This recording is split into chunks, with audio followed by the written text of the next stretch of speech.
Fuck it. I got KFC. Shout out N.E.C. Not edging Now Christian. hit that music, man, Gria. From now on, you can count me Lazarus. From now on, you can count me Lazarus. From now on, you can count me Lazarus. From a dead man walk. Lazarus. From now on, you can count me Lazarus. From now on, you can count me Lazarus. Welcome to the After Party Hangover. I am your host, Mangria Fueled. I'm kicking off the show today, just waiting for the others to join, so I can drop the announcement for next week's Dynamite, episode 5. Is the final Dynamite before the Elimination Chamber pay-per-view. And 10 Cunts, as GM, will announce that there will be 3 battle royals to determine the order people come out in the Elimination Chamber. Of course, there's going to be a YouTube chamber, a women's chamber, and an APPW championship chamber. So it'll be a battle royal over the top.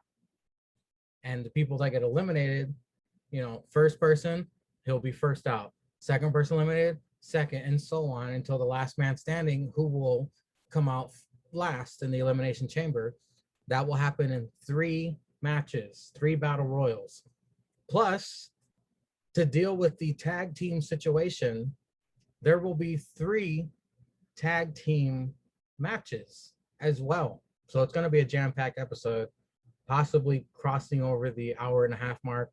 I have no idea. We'll see what happens.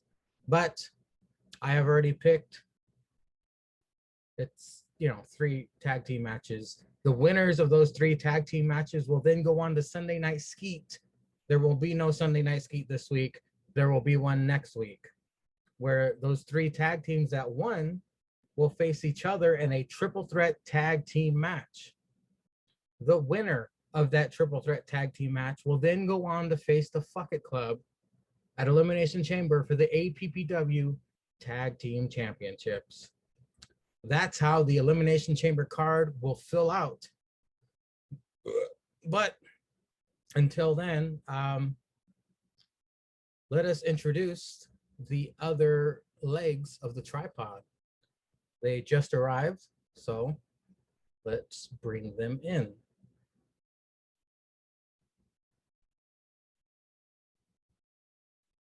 But yeah, you have that to look forward to on next week's Dynamite. So go ahead and check out this week's Dynamite, where the Elimination Chambers are completed. All 3 chambers are completed.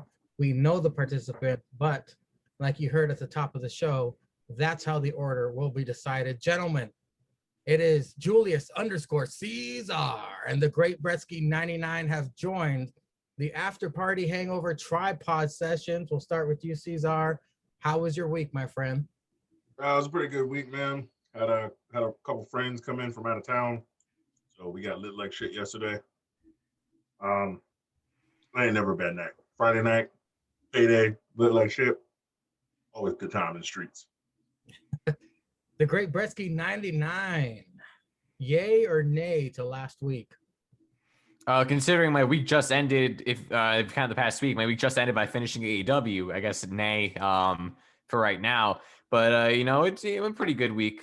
Pretty good week. I got a new line of products out. The backseat skeet sheet. That's taken off with sales. I got a lot of fun stuff. Fine Cameron Grimes. Doing pretty well. Both N.E.C and APPW. So everything's pretty good in the world of Bretsky. Sounds good, gentlemen. Are you ready to kick it off with the shit show? Hold on.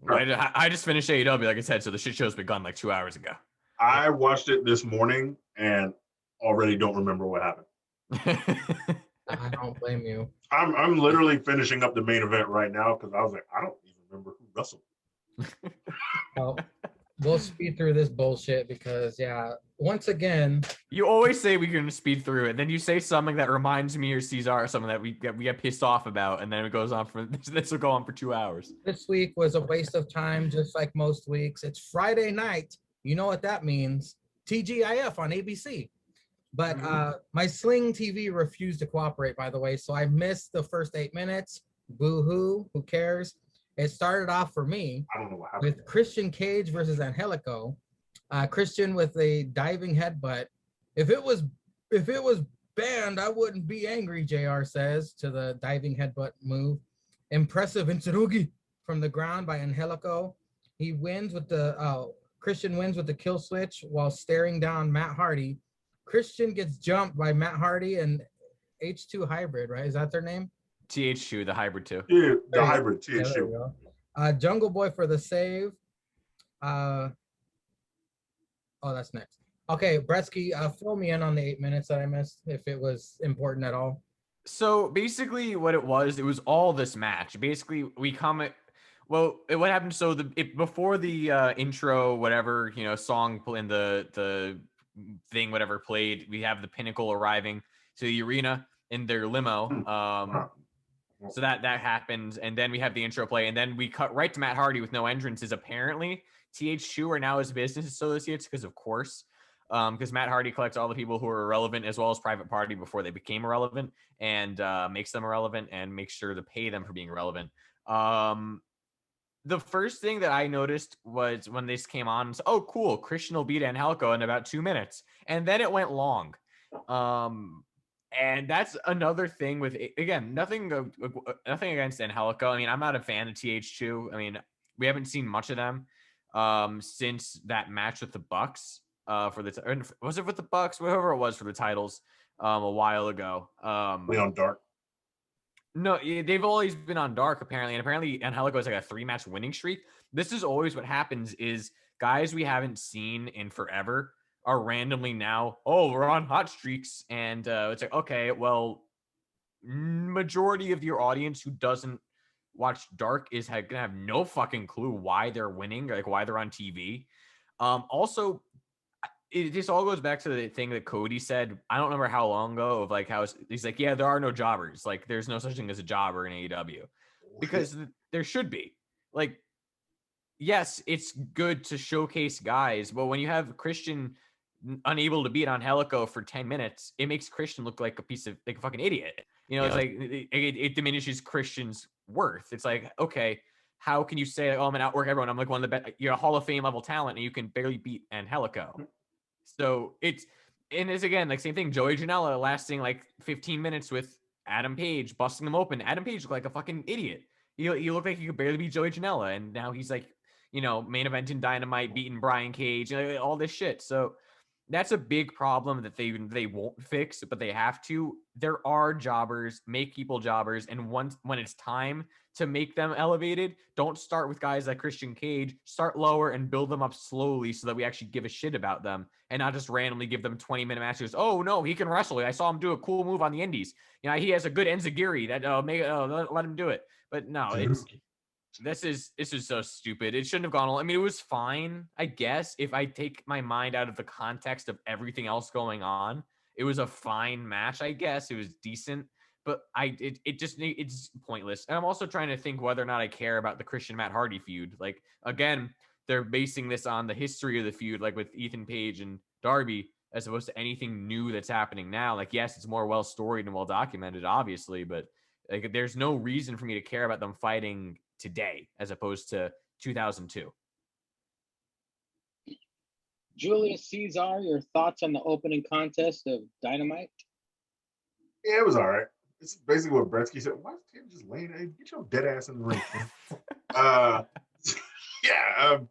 He's right. There actually are jobbers in AEW. They were Jungle Boy and Darby Allin for the first year because they lost to everybody. No, they weren't jobbers. They were future stars. Yeah, that's right. That's what they call their jobbers, future stars, I guess. I don't know. I guess the new guys with all they're hiring, like Bear Country and all these guys, will be jobbers now. Yeah, shout out to Cynic. Yeah. Fuck Cynic.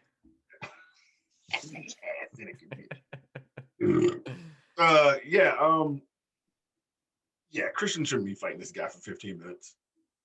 I mean, I guess they don't care that he's fighting for 15 minutes because a win is a win, and I guess wins matter in their business. But yeah, Christian should be beating this guy in like 5 minutes. He's world champion material, Hall of Fame material. fuck is this cracker done? Who's he beat? He's been on dark and probably dark elevation. He's been on 2 darks and an elevation. You got 3 wins. If you do, fighting some indie guy trying to get a contract, you're beating him up. Good job. Up next, Road Rager, Fighter Fest, and Fight for the Fallen are all coming up. Instead of Dynamite. Cody Arn and his son Brock Anderson. I thought for some reason Tony was going to say, and Cody's partner debuting, Brock Lesnar, making JH's Straw go from 6 to midnight. No, because he doesn't watch. He doesn't watch this shit, so he wouldn't care. He doesn't watch AEW. Brock Anderson dressed like Honky Crackerton. Brock chant started after Cody shakes his hand. I had to hold on to the table because my eyes rolled back in my head so damn fucking hard. Like, oh please. QT Martell interrupts, talking all kinds of nepotism trash, says the money paying fans make Cody who he is, not the IWC. Wants strap match. He whips Arn with his Walmart $12.99 belt. Brock jumps him. I guess this feud continues. Pac, Penta El Zero, and Eddie Kingston, your mother, versus the Young Cuts and Brandon Cutler. Brandon Cutler. A 6-man tag. Can you believe it? Don Callis on commentary. Pat gets his hands on Cutler and whoops up on him. The Que Pasó double team, kick to the nards, Dudley style. You know, that's what's up. Anyway, tag tension between Pac and Eddie. State Farm Insurance and AEW Games plug during the match. Typical Matt Jackson talking to camera, insulting crowd as they get advantage over Pac. Commercial picture-in-picture. Matt continues to ham it up for the cameras as Forehead Jackson with the illegal attacks on Pac. Come on, ref. Eddie with the hot tag, cleans house. Penta tagged in. We get the token destroyer. Cerro, Mero. Backstabber to Cutler on apron. Must have hurt Penta more because, you know, the apron. Eddie prevents the camera attack from Cutler on Pac. Pac puts some respect on the 450, followed by the brutalizer to Matt. Eddie and Pac's stereo flying fuck shit. Cut out. What? Cut off. Stereo flying fuck shit. Oh, out of ring onto Elite. Crackers. Eddie was spinning back fist to Cutler. Pac pins for the win. The Good Brothers help jump Pac, Eddie, and Penta, but the Bretsky prophecy compels you. Kazarian for the save and murder of Brandon Cutler. Bretsky, what did you think about we got Cody, Honky Crackerton segment, and the 6-man tag? Yeah. Well, yeah. I also thought the same thing when you said Brock. I was waiting for, even though we all know Brock's back with WWE now. I was still waiting for Brock to pull some Brock shit and just be like, yeah, I'm gonna go fuck up these midgets over here for a couple of weeks, collect a paycheck, then go back to for fucking SummerSlam. But you know, Brock Anderson ready. But my first comment was, wow, he's ready for White Boy Summer, coming out looking like that. And you know, Hanks, what up? Arn's right with they're with him. He's waiting for him at night with to come back drunk at the Waffle House. Yeah, but throw away that salmon shirt, get them all out. But yeah, no, he looks exactly like Arn. It's weird. It's the same way that all these fucking guys look exactly like their dads, and it's really creepy. Like Brandy, as it was Dusty's birthday the other day, and so Brandy posted a picture of Dusty at their wedding. At her and Cody's wedding, and someone's like, oh, he looks just like Cody, and you look at the angle, I'm like, fuck, he does look exactly like Cody in that fucking picture. They all look the exact same. It's wild.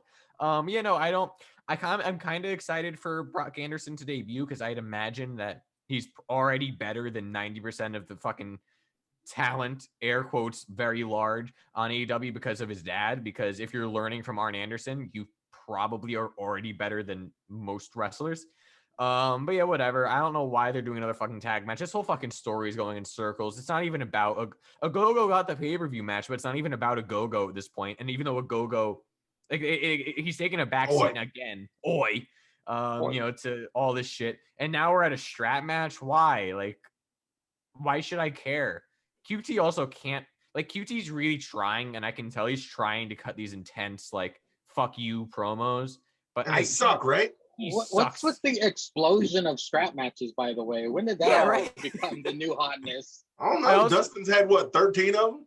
I also now no, that All was a on Texas guard. bull rope. That was a Oh, bull Texas rope. Burrow. Sorry. Yeah. All But on no, elevation. Gotta get the gimmicks over, man. it is Hell of a interesting show how coming the up. Gotta night get the that gimmicks the over. night they do a lot of Brody Lee mentions and packages. They announced a strap match. I did find that interesting. But no, I don't know why I'm supposed to give a single shit about this match at all. Like, why is it a strap match? Like for the Loomis, the God of Goats Dexter Loomis strap I matches, was right? just thinking about that. You had I had one with Roddy Strong and one with Fine Cameron Grimes. They both made sense because the whole fucking story was they want to get away from the Yeah. creepy dude who's staring them down and making Roddy go to therapy. Like, Yeah. like And it makes oh, yeah. AEW marks. Excuse me, but AEW are the strap match king, so WWE is ripping off all of their ideas. Like, fuck off. Yeah, they stole blood and guts and called it war games. You know what I'm saying? Yeah, that's my gimmick. But yeah, so whatever. Brock, I'm whatever. It won't matter because he's not gonna get he's not gonna get the win. I don't. Or maybe you know what? I'm calling it now that Cody hits something on QT and then he has Brock go in for the pin just to like say like a go did the work last week and you got the pin. So I'm calling that right now. Yeah. Then what was next? Well, it's Cody. He's not gonna It was lose. the 6-man tag. No, they don't call them 6-man tags. They call them trios. Basically reminding us all that they're going to absolutely have a trios title. Oh But shit! you know, we've been saying this for 2 years. They're gonna come here eventually. Yeah, Get rid of the this is FTW belt, man. no more titles. Bring the Divas title in. It actually looks better than the AEW Women's World title somehow. Yeah, it does. But yeah, whatever. I would care more about Eddie teaming with Penta and Pac if I cared about Penta at all, because he's been a face 1 week and a heel the other, as I've said for the past like 5 months.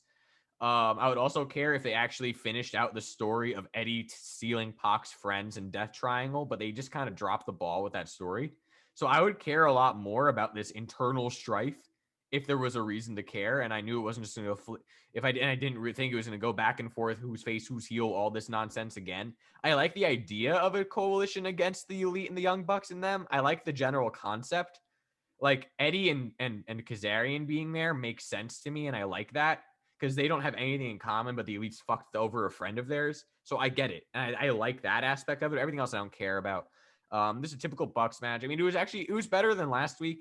Especially because most of it was Brandon Cutler getting killed, and I like Brandon Cutler getting killed. And also, it saved it for me when Callis on commentary said that Brandon Cutler was JR's favorite wrestler, which popped the shit out of me. But That's good shit, pal.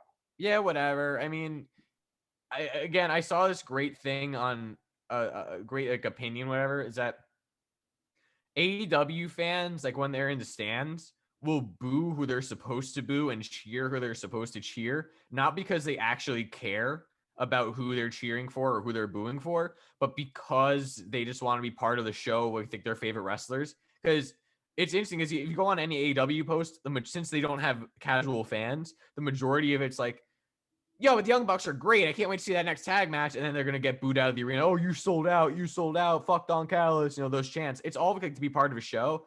And there are those fans for everything. But then you go on like a WWE post about Roman Reigns, like beating this guy. It's like, fuck Roman Reigns. Like he's the worst. Like, and you have like little kids and like someone replying like, oh, you know, it's scripted, right? And it's like, wait, what? You know, it's like there's still people who fucking, you know, who mark out for lack of a better word. Still real to them, real man. to us, damn it. Still Yeah, real to them, still real to them. But it's just another problem with AEW being the, you know, phony fucking look at us, we're playing wrestler, we're playing heels and baby faces thing, is the fans are playing and with them, and that doesn't help them at all. Mangry, did you see what their rating was for this week? I haven't had a chance to look yet. Not AEW's. Okay, I know it might be out. It's usually out around today or tomorrow. So I can check it right now. because I'm already on Twitter, so I'll check. I usually see it because I see Mangry if you liked and retweeted AEW Laughed at at that 400,000. shit, usually, yeah. You know, this is whatever tag match. I'm always popping when Kazarian comes out. It just makes me happy that I called that. And he does it every week. So I'm happy about that. Gallows still looks like a fucking lost. He hasn't posted it yet. Okay. Yeah, I don't see it. Gallows still looks like a fucking hippie. Whatever. I'm surprised you're pulling double duty on Friday night, Gallows and Anderson. Oh, speaking of which, they could be wrestling right now. Minimize you guys. Oh, is Impact? on? Impact. I Yeah, didn't- the Impact pay-per-view is on like right now. Oh, It's cool. at That's- Daly's place. It's at Daly's place too. Well, that's right, the yeah. main event is at Daly's place. The other is at the Impact Zone. Okay. I love the idea that because just to throw out Cynic for a second, you know how Cynic just hates Moose, but he also hates AEW. So I really hope that Moose just he's losing either way, so it's a win for us. But yeah, so whatever. I don't give a fuck about any of this. I mean, Young Bucks are only like, ooh, oops, he didn't mean to. Ooh, you know, to the fucking camera, whatever. I did like Yeah. Eddie suicide dive, which was fucking epic. But other than that, Cesar, thoughts on Cody Jarrett? Fuck shit. Honky Crackerton, 6-man trio tag. All Honky that. Crackerton. Who is Honky Crackerton? That's Brock. Oh, yeah, I don't care. It was with The Cody. disrespect to Yeah. Brock Anderson. I don't really care about that. He said he's partnering with Cody, so I don't care. No, I was hoping Cody was gonna retire like Leo Rush. Oh yeah, I was gonna. yo, rest in power, Leo Rush's Bro, career. I would have skeeted. I'd have skeeted a gallon on my TV if that happened. Yeah, just a dumbass. Yeah, QT sucks on the mic in a live crowd. I don't know what it is. He does not have it. I guess I don't know. Where he's like he has to talk louder and like his projecting voice or something. It just ain't He had that. good lines. QT should stick to teaching wrestling, and Cody can Should stick he to though? teaching Should he promos. though? He's not Yeah, that that's good of a wrestler that's probably either. what their relationship was. Cody's like he just shows up once a week and he's like, all right, promo class guys. Yeah, remember wrestling from that cracker because all I do is hit everybody else's finisher and win matches. I'm Cody Rhodes, damn it. I mean, QT. It's funny. QT had good lines. He just sucked at delivering them. He just couldn't deliver. Yeah, it was just horrible, man. Yeah, Cracker looks just like Arn, so I'm hoping he's got some skills. Some bitch not pay. I don't know. Like, do you still have to pay your dues? Because he's walking into AEW with the top EVP wrestling new stars. What is he wrestling a go-go or No, it's Solo and QT. Solo It's and QT? X Mr. Pam and QT. Oh God. All right. Well, that fuck boy, he really fumbled the bag, not humping Pam.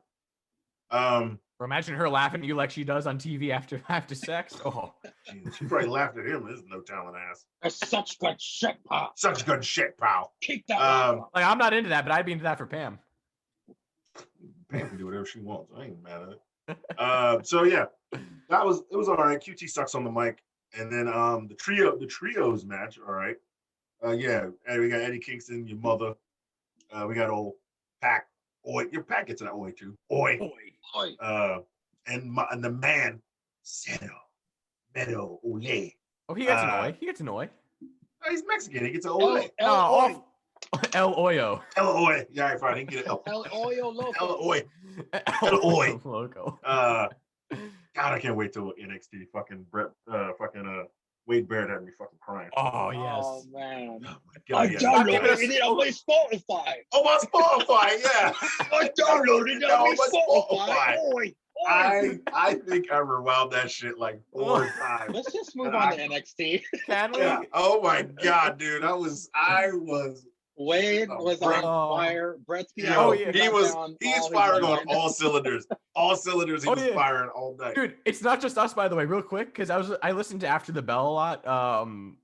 Just like especially when I'm working out, like when I go on the treadmill, I listen to that a lot. And they were talking to Bronson Reed, and they even said him and Graves and Vic are like, yeah, you know, Wade Barrett's really helping me with the fucking tsunami call he does we said it first. We heard it here first. How good Wade Barrett is. Tsunami. Oh, dude, the one in the game.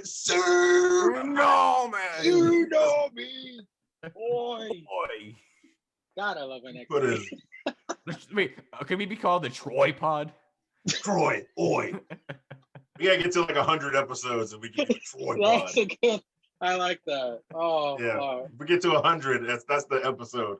The Troy pod presents Oi. If we don't all have fucking strokes and heart attacks from talking about AEW. Jesus Christ. You gotta somehow get Wade Barrett for the cameo on that one. Oi. Oh, you just have him say oi and that's it. I would love. I don't care. If it's, Pay like $200 just for him to say I don't oi. care if it's $200. I'll do it. I'll chip in for that. I'll Venmo, PayPal you some cash Hell for that yeah, one. dude. I don't You know, care. He can say oi. he's never been on Cameo. That sucks. God, you need to DM him and be like, yo, Can Yo, you Barrett, just send send me a a video quick just video? saying this. I'll send you $200 right now. A secret cameo. Oh wait. I can't even get fucking Lars to send. Okay, never mind. Yeah. All right, But moving I on. digress. Back to the fuckery. Oh, women's tag match. Hit a black bitch. You missed that one. Oh, is no. it Hogan? Bad spot. Fire and Flava versus the other hoes. By the way, on That's SmackDown, they had Bailey and Seth Rollins, the two most infectious laughs. Oh, yeah, dude. One Oh, segment. gold. Did I send you guys that video when she was ironing her jacket? Talking about Yeah, beating yeah. up and Seth? Oh Yeah. my god. I was crying. She had to get that drip ready, man. Dude, that one segment was better than all. It really was. All of AEW. All Yes. of AEW. Yeah. Dude, Pam it was cannot funny do and anything serious. wrong right now. Pam cannot Pam do is on another anything level. wrong. Yeah, And Pam is- Roman murdering Ray. They're doing the same exact storyline as Seth Rollins yeah. versus Ray Versus and Rey Dominic. Mysterio. Yeah. They beat the shit out of Seth with kendo sticks, and Rollins took his eye. Fucking Yeah. Reigns is gonna take his ass. Reigns gonna take a piece of that ass. They're kind of say. Roman- What did Roman say when he was arguing with when Jay left? You gonna Roman's do like, that to your family? yeah, Why would you do that to your why family? would you want to fight It's me? been dog? us the whole time. That was the most That's your fault. emoting.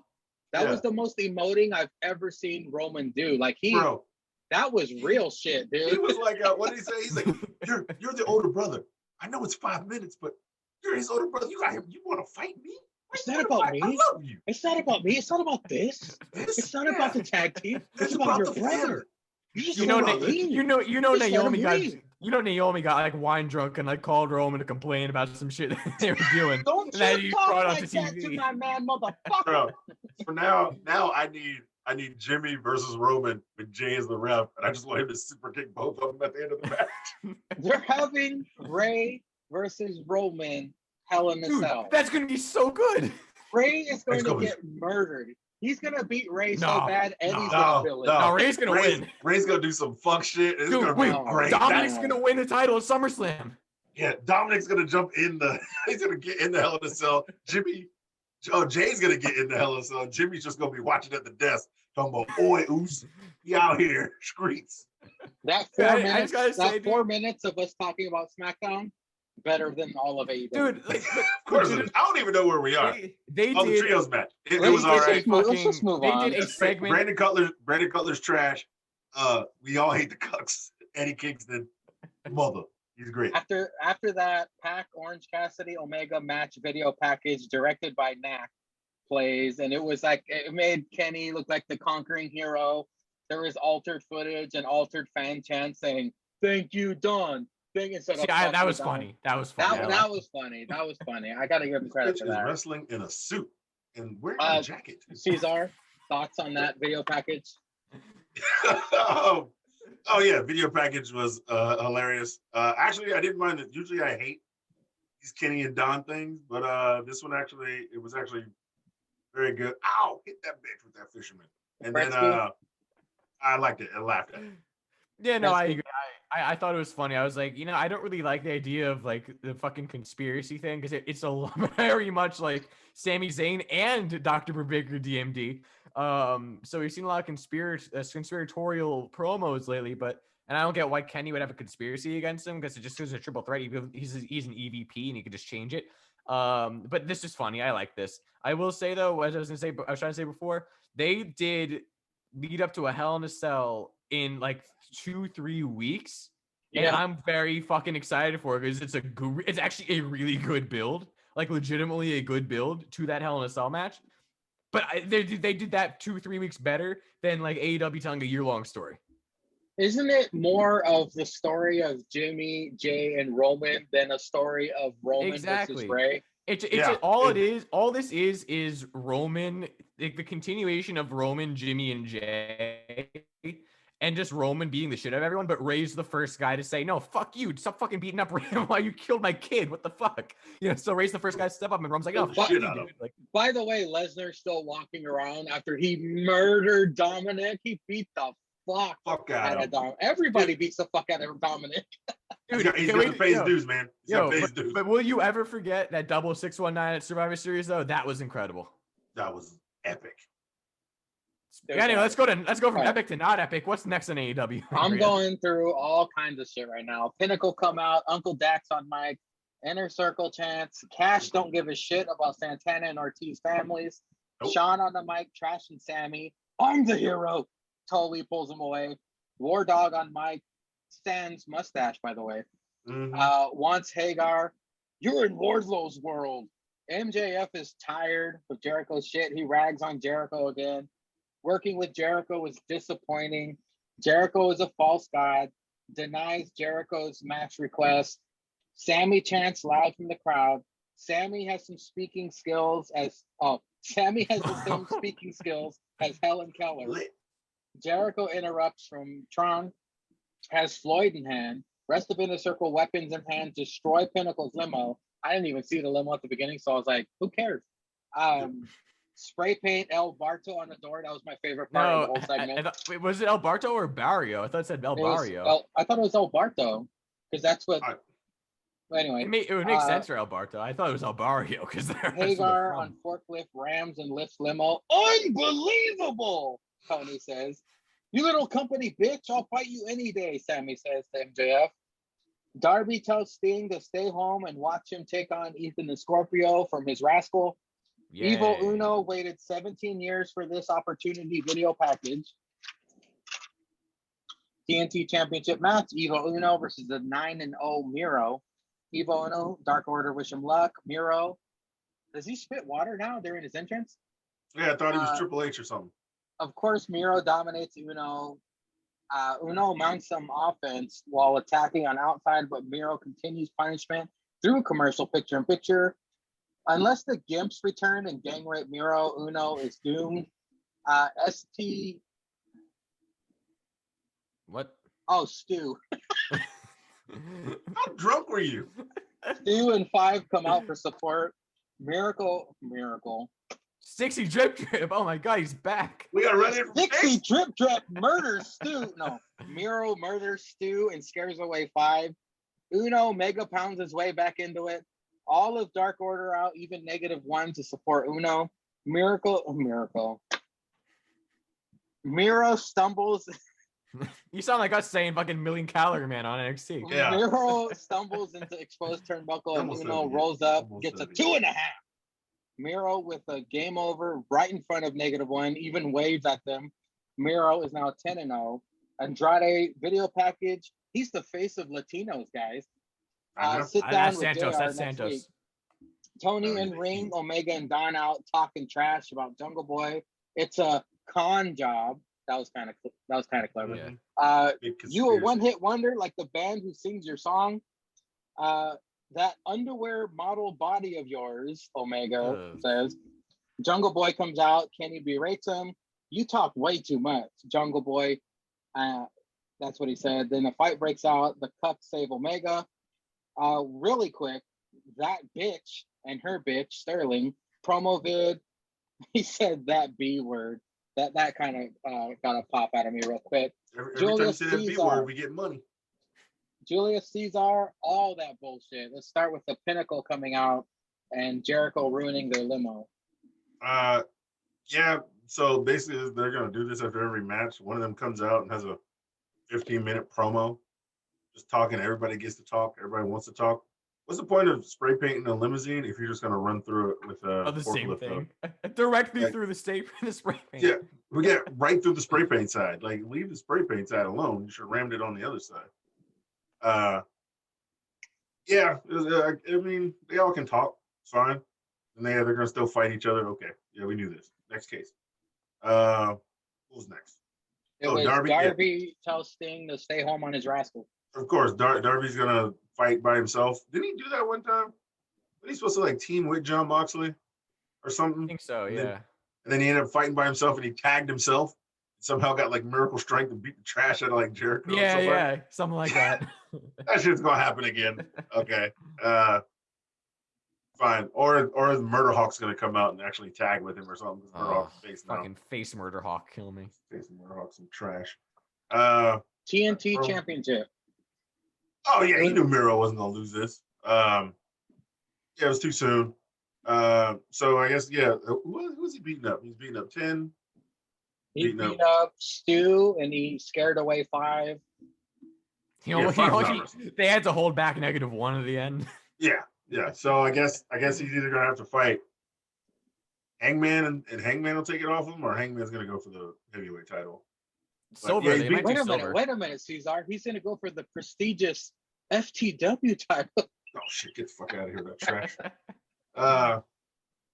Get the fuck out of here, that trash. Yeah. So you knew he was gonna win. Still, even Uno got some shit off, so it wasn't a bad match. Just it was all right. Andrade is the new face of Latinos. Yeah, I don't really care.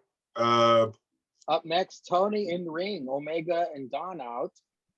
I'm gonna mute real quick. So Cesar, go ahead and vamp for however long you want to vamp. Talking Alright. trash about Jungle Boy. Oh yeah, the con job and so I guess I'll talk about Andrade. I think Andrade is gonna be a good fit over there. I mean, we all like Andrade, and Andrade can wrestle. Now that he's speaking the English, I don't know why Vince was talking about, you gonna get fired unless you know how to speak English. Well, since Bretsky's gone, Cesar, do you think Charlotte now has a bargaining chip? Meaning, do you think Charlotte would be like negotiating her new contract? Oh, you're not going to meet my needs? Well, I could just go join my boyfriend in AEW. Yeah, in AEW. Yeah, sure. I mean, why not? So WWE's got to back up that Brinks truck. Back up that Brinks truck. The 4 horsewomen will always be able to back up that Brinks truck. Yeah. When it comes to negotiating their contracts. Yeah. I did hear a rumor that Triple H wants to re-sign Samoa Joe to NXT. Oh shit. Yeah. Huh. I heard a rumor.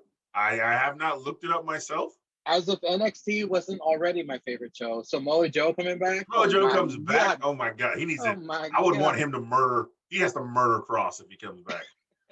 Like complete murder. Yeah, because who else is gonna do it? Adam Cole can't beat Finn, and Cross beat Finn. Finn twice. Yeah. Yeah, he's gonna murder Adam Cole. Well, he's gonna murder everybody. Yeah. Fucking trash ass Cross. We'll get to that later as well. But no, yeah, I really hope that would happen. Ow, spiked him. But yeah, Andrade. I think Andrade needs to. For me personally, I was talking with a friend at work. I think Andrade needs to be the first guy to give Kenny a loss and win the AAA title. Yeah. Whenever they fight in that promotion. Because Kenny, just wrestled that 3-way match. Well, how long ago was that? 2 weeks? Yes. Yeah, 2 weeks. And now he's fighting Moose tonight. And then he's fighting Jungle Boy. He's beating Jungle Moose. Boy. We know he's gonna beat Moose. We all know he's gonna beat Moose. That's fine. Yeah. I'm fine with that. And then he's fighting Jungle Boy next week or 2 weeks? And I think next 2 weeks. The Saturday show, right? Oh yeah, you're right. Yeah, they have another. I don't really care. Yeah, they have a Friday show again, then they have a Saturday show, and that's when he's fighting Jungle Boy. He's gonna beat Jungle Boy. It's so stupid that I love Jungle Boy. He's gonna be the future of that company, but he needs to change his gimmick fast.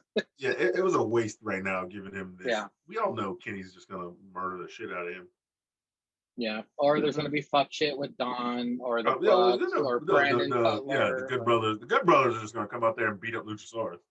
Well, hey, if they take out Marco, then AEW is gonna be my new favorite show. So we were saying that at work we were saying that Jungle Boy is definitely gonna lose.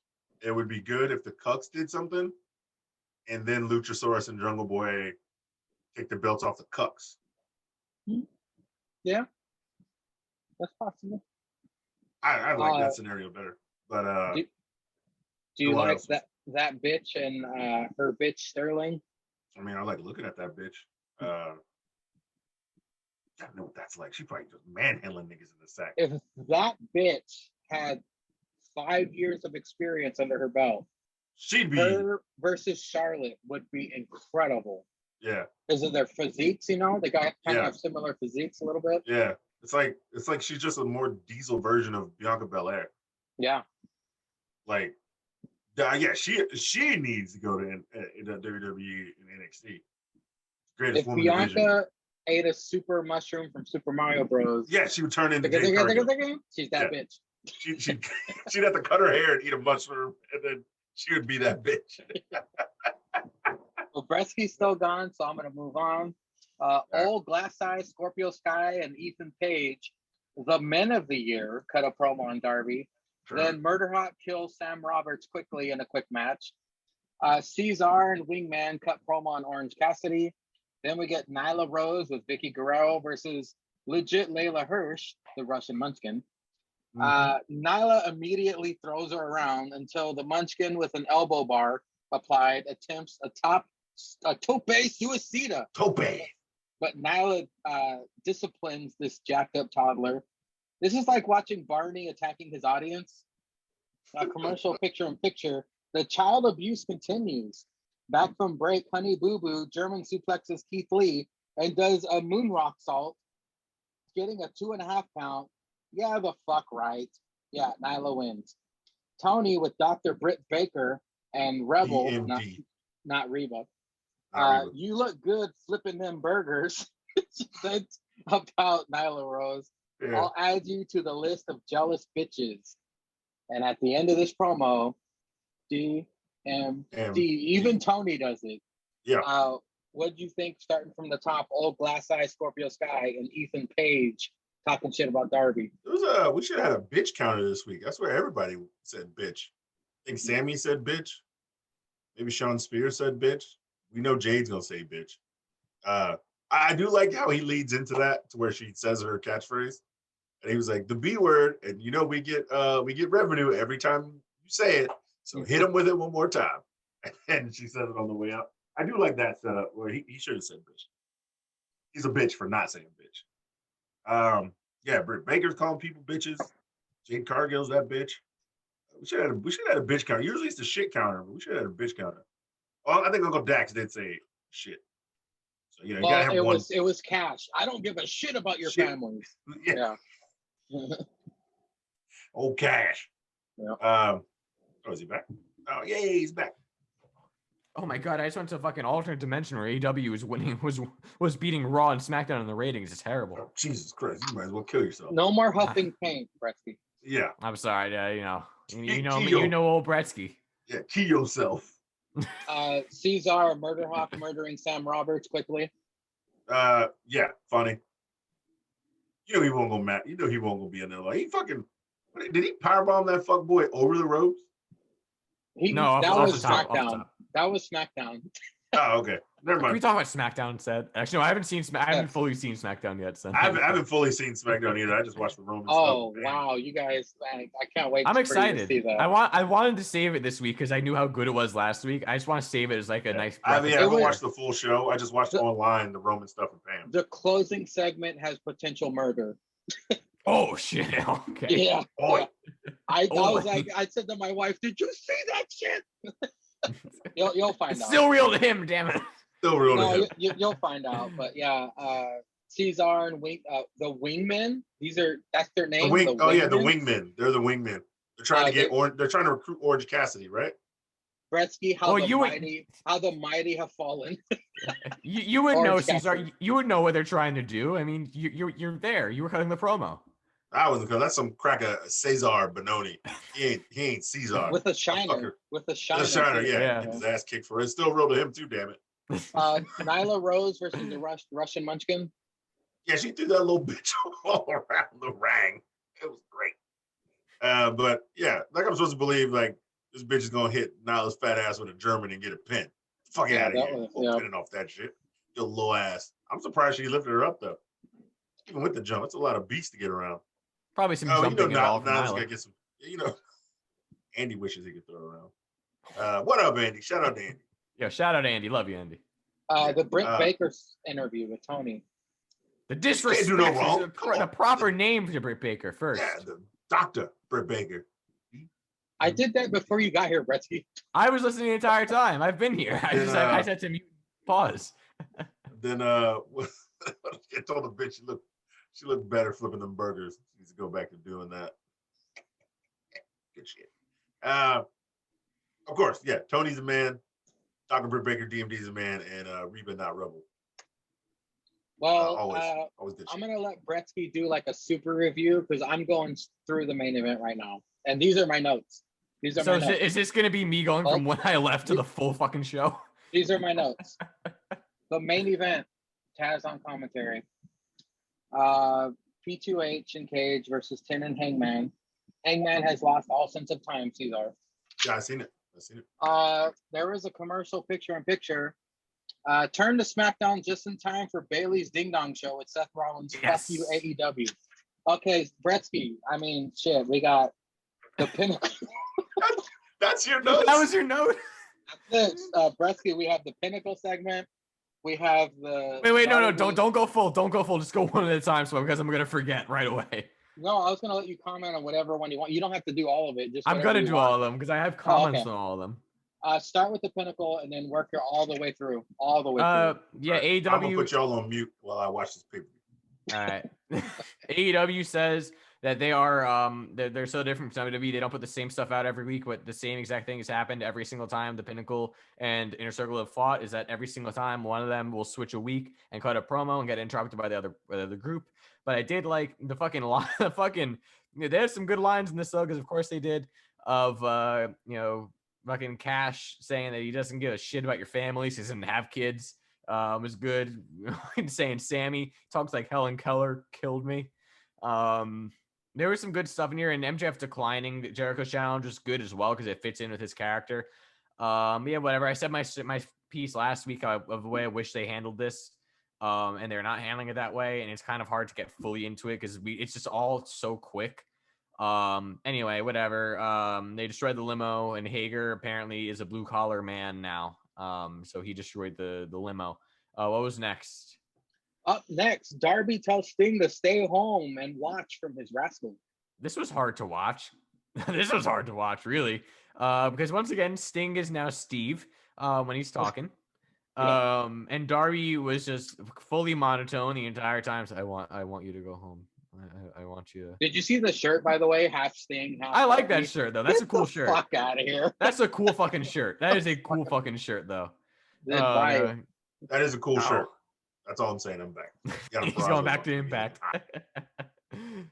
Please Sting. I respect you. Go I bet you home. Impact is better than AEW right now. In Sting.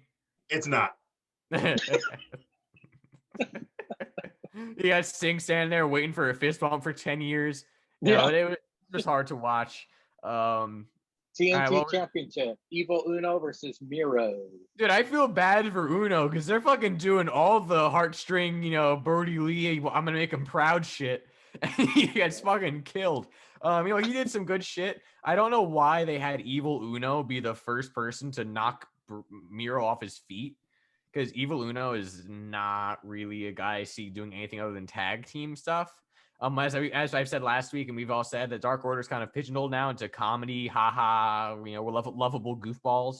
So and, none of them. Forgive me for saying they are milking this Brody Lee thing. No, they really are. Way they are. too much. Yeah. And I feel bad saying it because I was always a big Luke Harper fan, like a big MBL fan, but and also it's like the stuff with -1. Like I'm happy for the guy to be for the kid to be there. Like obviously it's really fucking cool, but like it feels weird at this point to me seeing him out there like with the rest of them because like yes, he's Brody's kid, and it's a really nice gesture to let him come out at the shows, but it just having them have the kid is just it's weird to me, Like I feel bad saying that, but like it was really sweet.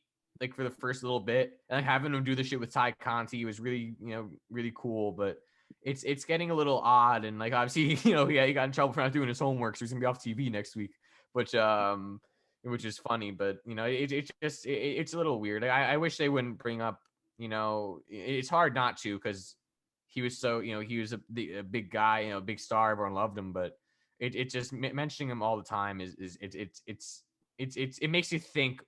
Is it genuine? If it starts planting the seeds of is it genuine or is it, oh, we should do this for the promo? That would really get the heartstrings. Kind of like Orton mentioning, Eddie's dead to Ray in that buildup. But whatever. I wish they wouldn't do that because none of the guys can do anything other than tag stuff except for 10 and Hangman. Like, and Stu maybe because Stu is always kind of been taken seriously. him and 10 really, but like John Silver right now can't see him doing anything more than tag stuff for like a 10-day reign. Like all these guys are really talented, but they're goofy. Ha, Johnny Hungy, we're gonna do our BT skits on TV, and I can't buy them. Like if you tell me that, unless like one of them turns heel, you know what I want to see? I'll put this in the universe. I want to see 10 Stu Grayson, Colt Cabana, and Boom. boom boom. Maybe one and maybe TJ. Maybe Ty and Anna. Going over and starting their own heel faction, turning on Dark Order, saying, "No, fuck you. This was not Mr. Burley's vision. Now we're just a bunch of assholes." They all big jump -1. Don't, I wouldn't be mad at it. That'll turn him heel. Yeah. No, that would do that because then I could take all you guys seriously. And I would like that. Like then I can actually believe that you could be world champion material. Like I would like that a lot because I can't take them seriously. Whatever. I like how they hold. Whoa. Hey, I still got that in. We're both 99. Me and Anna. Anna posting all these beach pictures on Instagram ain't helping matters. All right, what was next? Up next, do you have any thoughts on that bitch and her bitch Sterling? I can never say just a crossword about Smart Mark Sterling because of the podcast he does, where they just drink beer and they get drunk and commentate on wrestling. And him saying that the B word was funny to me as well. That popped me. Whatever. I mean, if they have a gimmick where someone will say I'm that bitch or I'm the bitch of it, I'm like the baddest bitch on the block, and Mark Sterling comes out and like subpoenas them, that will be the greatest shit ever. I would love that. That would be incredible. But unfortunately, I don't think they will. So Jay's just gonna keep saying I'm that bitch, and hopefully they're gonna try to get a shirt out of it. All Glass Eye, Scorpio Sky, and Ethan Page cutting down Darby and Grandpa Sting. They're the men of the year, apparently. Yeah. That's it. Okay. Murder Hawk kills Sam Roberts quickly. I don't know why Sam Roberts got any offense in. This was great. I do like that Murder Hawk just kind of left without giving a fuck about the ref. That was great. Once again, though, Murder Hawk should not be face. I don't know why he's a baby face. You're not a fucking baby face. He's Japan. Again, all these guys are so much better in Japan. Murder Hawk, incredible. Him in Japan, it was so fucking good. But now I'm gonna say he's a bitch here. They turned him into a soft bitch, and even with Jake Roberts. Yeah, because unfortunately he loses big matches as a heel. He is Dolph Ziggler. He loses big matches as a face. He's Dolph Ziggler, except Dolph Ziggler will make you believe maybe he actually can because Dolph Ziggler's that good. It's like, maybe he actually might have a tiny chance of winning this, but no, he never wins the big one because he's Dolph Ziggler. But Murder Hawk, it's like, Murder Hawk's in a feud, whatever, he's gonna lose. Up next, we have Nyla Rose versus the Russian Munchkin. I know Layla Hirsch could kick my ass and turn me into a pretzel for the rating system, but I gotta hold out your arm. Yeah, I can't take her seriously. Like, and again, it's not her fault. Like, there are smaller guys and girls I can get behind, but like, if you look at her legs, they look like midget legs. Like, you know what I mean? Like, they've got like they look like they were stunted. But maybe that's why it's called Marco Stunt, because he says stunted growth. Maybe that's why the name comes from.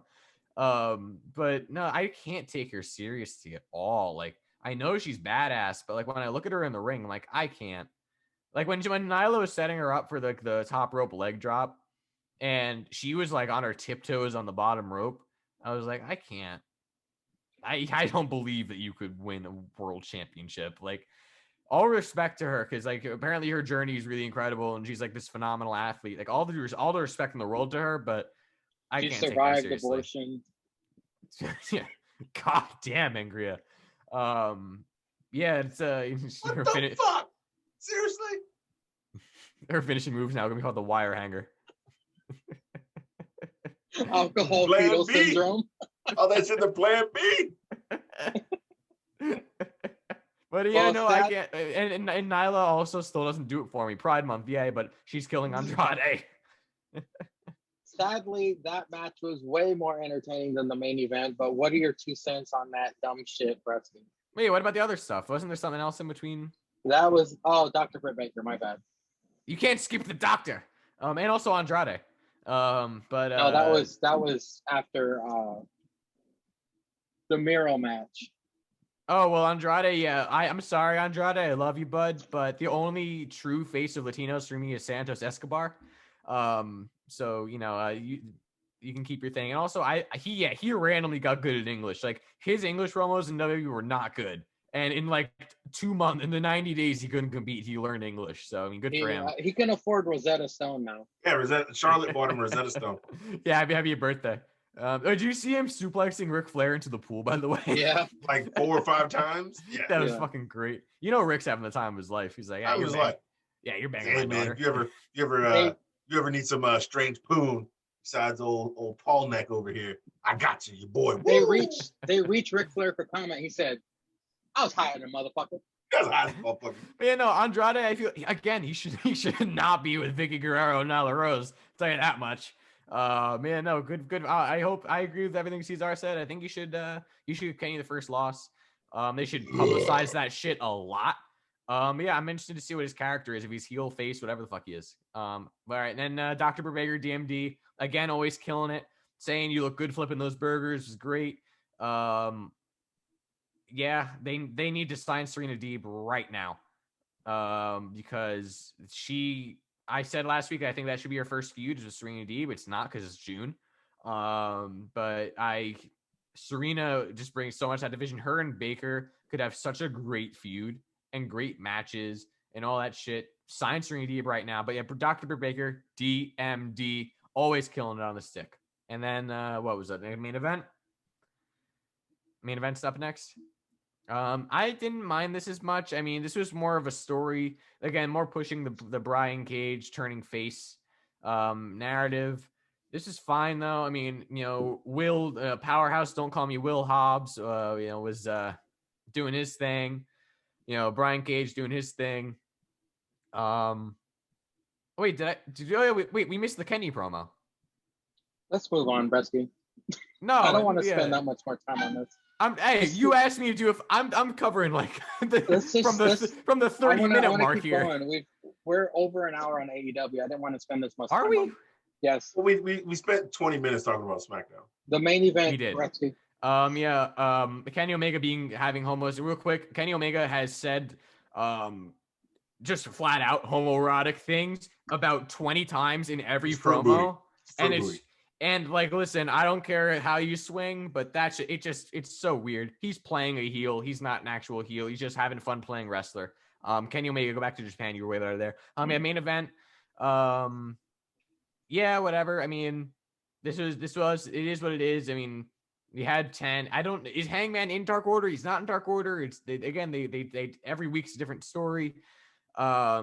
This was fine, from a match standpoint. It was a fine tag match. And then I don't know why I guess Brian Cage just fully I refuse to do any cheating anymore. Because you guys still hear me? Yeah. Okay. Yeah, so I guess Brian Cage is now fully I will never cheat again, even though I'm in a heel faction. I have been since I debuted. Because Hangman Page said mean things to me. But whatever. I don't know how Brian Cage will be as a face, as his own mouthpiece. This is fine. I hope I bet next week we're gonna hear that Pretty Ricky got attacked backstage, but we're not gonna show it, just like we didn't show Ray Phoenix, because apparently Ray Phoenix now was they had the BT trigger on him. That's why he's hurt. But they won't show the video because fuck the Young Bucks. I think it's on the latest BTE. I didn't watch it, but it said like in the cares? comments it was up there. Who cares? Yeah, whatever. Peyton got them things all up in her story right now. Just telling you, just go watch. All right, I will be doing that after I finish this last sentence. Yeah, and then they had some brewskis and -1 and Colt had water because they don't drink, so that was funny. But yeah, cool. Up next, the A show of the week. Hey, wait, we didn't get Cesar's comments on the main event. N.E.C. Whoa, hey, I care what Cesar has to say about the main event. He doesn't give a shit about that. Austin Theory versus Oni Lorcan. Apparently, NXT Twitter showed a brawl with Dunn, Lorcan, Gargano, and Theory in an office. Lorcan with the gunshot chop Oh, with yeah, a you're right, knife to Cesar. a trash talking Theory. I love Austin Theory's trash talking. This is the way it is, and he does the fucking thing. Great opening match, crowd chanting pro Theory, by the way. Pete Dunne walks out, picture in picture, Lorcan dominates, Gargano comes out. You can smell the fuck shit in the air, fellas. With Lorcan perched on top turnbuckle, Theory jumps up and nailed an almost slingshot Spanish fly that made all the commentators crumb. That shit was dope. Johnny and Pete brawl. Lorcan wins with that distraction. It was like a half Nelson slam. Cesar, thoughts on the opening contest of NXT this week? She grabbing that ass. Grab that ass. The woman's title match is on. She was literally like grabbing her ass, like I've seen. Take the knee brace off, bitch. No, this match was good. I mean, we all know number one, Oi. Oh. We all know he could go. We've been saying it forever. Can't wait She for got the number DI 2. socks on too, Cesar. I know. I can't wait for number 2 to come back. Ones and twos get back together again. But no, we all know Austin Theory can wrestle. He's dope. He's still taking L's, which is the funniest thing. He quit because he was taking so many L's, and he's still taking L's. But But he's got Papa but John no, now. that fucking Spanish fly thing was springboard sit out Spanish fly. Fucking nuts. Never seen that before. Nope. Yeah, Wade Barrett was busting the nut under the desk. What was that? Oh, that almost like a Spanish fly, oi. Spanish Floyd. Spanish fly. He put a capital Oi on that. Yeah. Then of course, Peter Dune comes out. Then old Papa John. Papa John's got to show up to run some interference for his boy, and they end up fighting. That should be like a next feud. I wouldn't mind seeing that. I wouldn't mind seeing just tag matches with these guys go on for a little while. That would be dope too. I liked it. It was a great opening match. I mean, Austin Theory really doesn't disappoint, and old number one, he never disappoints. So this is a great match. Gretzky opening contest of NXT. Oh yeah, no, I really enjoyed this. Like how this was a banger of a way to start, I will say. And again, great thing about NXT is that it all makes sense. Like these guys are like, whatever. Like Austin Theory is like the underling, Oney Lorcan's Pete Dunne's underling, but they are now embroiled in the main event scene because they are fighting for their boys who are in the main event, and like they're kind of getting like a momentum for their respective partner. So it all ties in. That's a great thing, is that there's all this continuity with NXT. It's not just a random match for the sake of having a match, and then we cut right next to the next thing, then we cut right to the next thing, and then here's another match with no build up, like another company that they will oftentimes is either on Wednesdays or Fridays will do. Saturdays too. Saturdays every now and then as well. But this is great. I mean, that fucking Theory is a phenomenal athlete. He's toned down the selling a tiny bit, which is exactly what he needed to do to make it like not super over the top for every guy. Yeah, like Dolph. So yeah. fuck out of that movie. Oh, Dolph's so good. But like Theory saving the massive sells for like the super massive stars is what is good. Oni getting the win as well was really good because it's smart. It's smart booking because Oni, like I said, Oni has just that little bit more experience. He's more of a brawler. Like in theory, still learning the way. Like it was great. Phenomenal. I can't say how good this match was enough. Theory just showing out that springboard fucking top rope Spanish fly. Damn, that I've never seen that in my life. Incredible. And there might have been some dude who's done that, but I have never ever seen that. And we're three wrestling fans who've been watching since different periods of time, but for a very long time. And we've all never seen that. So that's saying something about the talent. Brown is the exception to the rule of black don't crack. That motherfucker looks old as fuck, and he is old as fuck. D'Lo Brown is old as fuck. You're going on a tangent from NXT? How dare you, sir? Man. He popped on my screen, and he looks old as fuck. He looks like he's done like 8 years of meth. Hey, being in the nation, you never know. Yeah, I guess. I heard on LA an interview Knight. that D'Lo oh, did you guys? I don't know if you guys watched The Godfather, Broken Skull. I have not yet. I heard it's good. It was really good. He asked Godfather if he hung out with the Nation Domination. He's like, you know, he did this thing. He did this thing. D'Lo always wants to play video games. Like, wait, we have D'Lo? He looks He like, was the youngest, right? D'Lo, the first Yeah. Xavier Woods? yeah, D'Lo should have had that up, down, down back in the day. He's more like a left, right. Yeah, he is probably. Yeah. LA Knight home slinging. Well, he was slinging because there was Yeah. some chicks. in Oh, hot these tub. promos were so But, good. No, these promos were gold. Both of them were fucking gold. LA Knight was home singing the $1 Million Man's theme from his shower, sitting in the hot tub, talking smack about Grimes with a couple of chicks, Damien style. Yeah. He laughs maniacally, and the girls join, and LA stops laughing, and goes, "That's enough." So they go, that was pretty fucking funny. And then we get everybody's favorite return, Doc Hendricks returns, Yes. hyping up NXT in your house. Doop, After doop. that, the Brown Order is out. Santos telemundoing it all over the mic about Bronson Reed. Then El Colosso himself comes out. Ha! I don't know why I put that. What? Santos looks like Fez. Oh, that's why I put it. Santos looks like Fez from that 70s show. If you really look at his face, Santos has the goatee and the long hair, but his facial features look like Fez. Oh, look, I said ha. I don't know why I put that there. I like to imagine that Mangria puts all these points down, not actually doing it out of continuity. He put Haas separate from the Fez thing, and then it just happened in being sober. It's like, oh yeah, those two could go together, sure. Like Bronson shows a replay of him turning Santos into a quesadilla against the plexiglass. Santos issues winner-take-all six-man tag against MSK and Bronson. They agree. Hit Row come out, stare down Brown Order. Who? They get in the ring and stare down the champs. Who? Bretsky, what did you think of LA Knight singing the $1 Million Man theme song from his house? I was confused at first because I'm not saying NEC, Cesar. You just said it. You just said You it. just said it.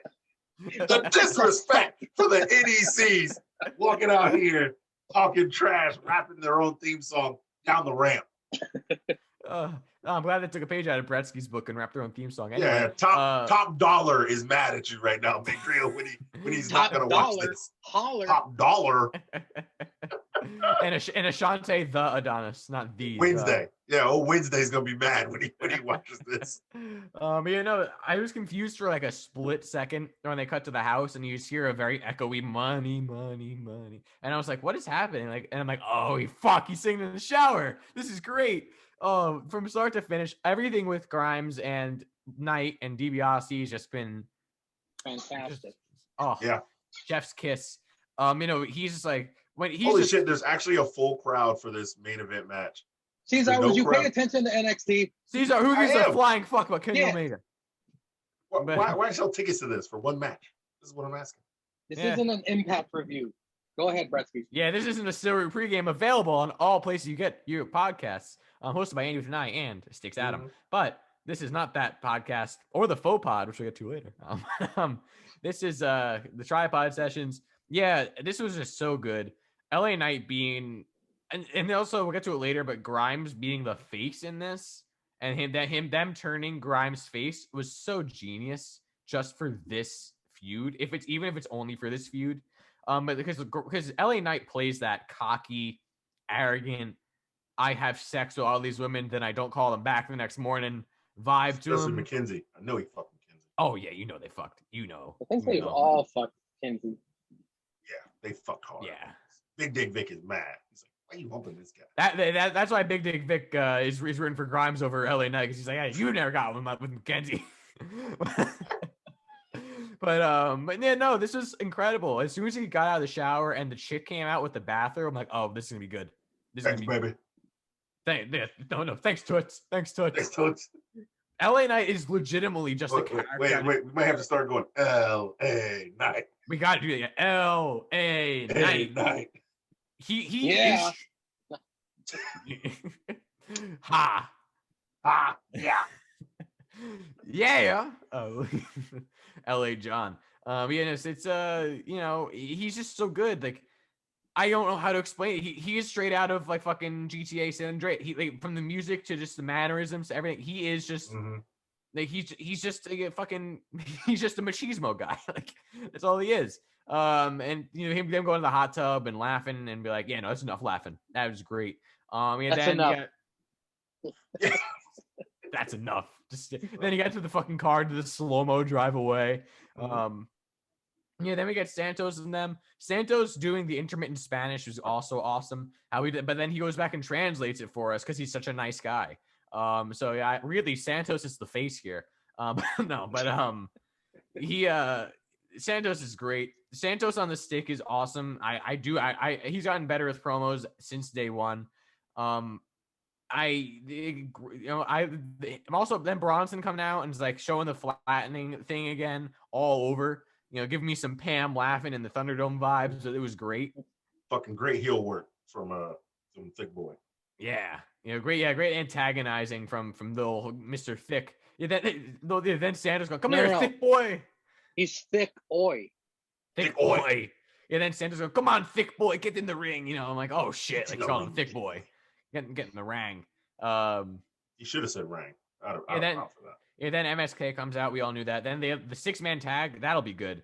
Yeah, then Swerve comes out and hit row. Or as Mangria so awesomely called them just before NEC. They came out and Mangria, you all did say opinions that people talk are not related to the traffic. Well, no, I don't know what all NEC views stands are not. for. I don't know what NEC stands for. Caesar, I mean, you know, I heard Cesar say it, you know, and I'm just kind of, you know, saying it. It's not Edge and Christian, okay? Not that'd be NEAC. Just keep talking, Bresky. There's an ampersand in there on the t-shirt. Not Edge and Christian. Yeah, no, I love the fact that that everything's intertwined. That Santa's getting mad at Swerve, you know, for Carolina. That's all I wanted to hear. North Carolina. I'm about to mute you, Cesar. Man, Swerve being interested in everything was awesome, as well as, you know, Top Dollar, who Hada and Top Dollar, not Nada. Wow. You know, him and Tuesday now. It's not Wednesday, it's Tuesday. He lost the day. Jesus Christ. Wait, they're on Tuesdays now. They're on Tuesdays. Yeah, they are on Tuesday. So yeah, we're just gonna call him but he's not that important, so he's Wednesday. Yeah, so Wednesday and Top Dollar, not Nada are interested in the tag chips. You know, then fucking whatever the chick's name is like Herbie and TV. It's Be 14. Fine, all right. Be fine or something. Be fine. Yeah, be fine. Be fine. Yeah. You know, Herbie and all TV 14 is awesome, and it's such a breath of fresh air because she's just fucking hoeing around. Not called a hoe no bitch. She's she's hoeing around. You know, fucking like grinding up on Santos. Like, oh yeah, I can't believe you put that on a shirt. Yeah. But yeah, and also I like how they keep mentioning Swerve was the only guy to beat Elio del Fantasma when he was in that cruiserweight tournament. So I love, again, long term. This is fucking phenomenal long term storytelling. You kidding me? This is great. Yeah. And they can have 3-on-3 tags. Yeah. Cesar from the top. Yep. It's LA Knight. Dummy. Yeah. How's Impact though? How's Impact? Kenny and Moose are just about to start. So my man, singing in the shower, check. Yeah, thanks, Toots. Check. Little ass Speedos, shorter than what he wears to the ring. Damian, like Magria said, Damian Priest style in the hot tub. Does it end at 7:30, Cesar? The Impact pay-per-view? I mean 9:30? No, it's 10:30. 10:30. Shit. So yeah. Well, it'll probably end at 11. Dude, Magria's in the past. Holy shit. It's wild, boy. He's in the DeLorean. So yeah, the chicks are supposed to be sipping champagne, and he's splashing around in the damn throwing probably ski juice and water everywhere because he fucks in that hot tub. You know he fucks in that hot tub. Oh yeah. It's like Damian Priest fucked in the one. You see Mackenzie in the background Mackenzie in the background of the towel. Budget. How did Damian Priest get the budget to have a hot tub outside of the stadium? He rented it for an hour. Rent a hot tub. Rent a center. I need $75K of my upfront contract for my own personal hot tub in the corner somewhere so I can go in there. But But yeah, he's talking all about the million dollar match, and he Who? wants to be the new $1 million man. He wants to be the new $1 million man to take it. So man, yeah, LA Knight's great. I mean, come on, who better than LA Knight? Yeah, that's right, me, LA Knight. And then gets Whose in the game is bins. it? LA Knight's game. You're right. He is straight out of San Andreas. Probably one of the classic GTAs ever. Everybody plays San Andreas. And then fucking this fuckboy, man, he can't do no wrong. The dude could not do no wrong. He's great in the ring. He talks all kinds of trash. He's old school. Then yeah, old school classic shit. And then he drives off to the stadium. This shit was pure gold. I enjoyed it. What was after this? All I hear Santos now and when Legato and LA Knight comes out and they hit his music, all I hear now is Grand Theft Auto because you guys said it. Yeah, I never thought of that. Him You and guys said Riddle. Grand Theft Auto. I was like, oh shit. Him and Riddle need to team up for the fucking, you know, they both have the same, they want the gas station San Andreas themes. When him and Riddle, when him not stop talking and Riddle just being like aloof, like it would be gold. It'd be just as gold as RK Bro. It'd be just as gold. Cesar Okay, the bro. Brown Order comes out and starts telemundoing all over the fucking mic. Yeah. So they come saucing out, you know, and then old thick boy walks his ass up some stairs. Oi. And then he talks about smashing him and shitting his pants or something during the tag team match. And I like the way where he's like, let's watch it again. And they kept putting it on a different screen, just kept adding to the screens around. I thought that was a nice touch. I don't know if the guy was really doing that or if he was just fucking up. Should have had it on all the screens. But no, that was good. And then of course, yeah, they tell him to get in the ring, and then N.E.C comes out because they always got to get their nose in everybody else's business. And then it felt like there was your a lull. favorite group comes out.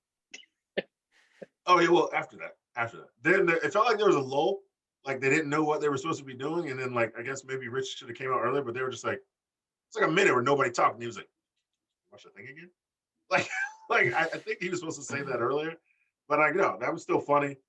And then here we go, the N.E.C ready to take over NXT. Coming out Edge there, and Christian. The NEC coming out there, championship. fresh. They probably had some fresh chicken bones left on the ramp, fucking great Kool-Aid stains on Rich Swan's on his not Rich Swan. What's that? Rich Swan. Rich That's Swan, racist, Cesar. God damn. I'm not racist. I can say this. I'm black. This is where you put text on this is where you put the text on the screen though, and it flashes. Caesar's views are his and his own. I need Bretsky's disclaimer. All I'm saying is that fool was walking down. I see the grape juice stains on his robe. The discoloration nation. The grape juice. Hey, that's my thing. That grape juice stains was on his robe when he was walking down.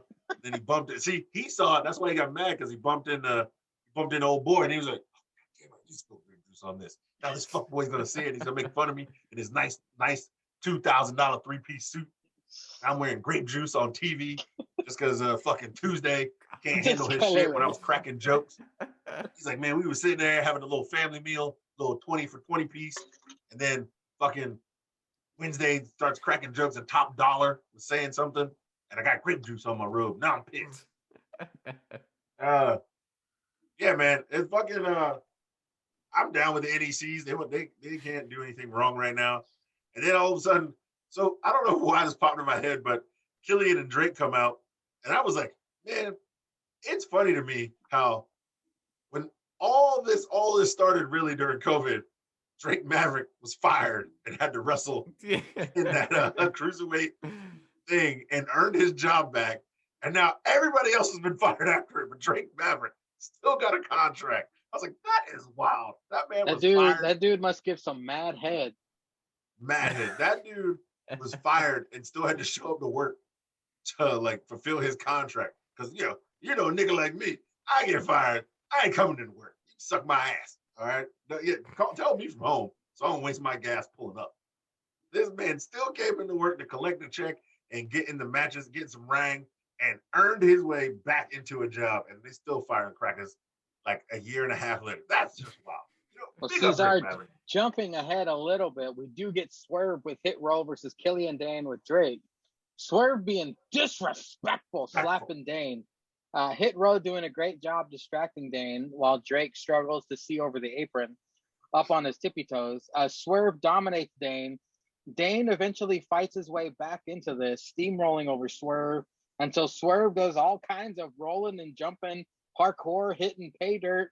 Then the house call kick. I love that move, by the way. Yeah.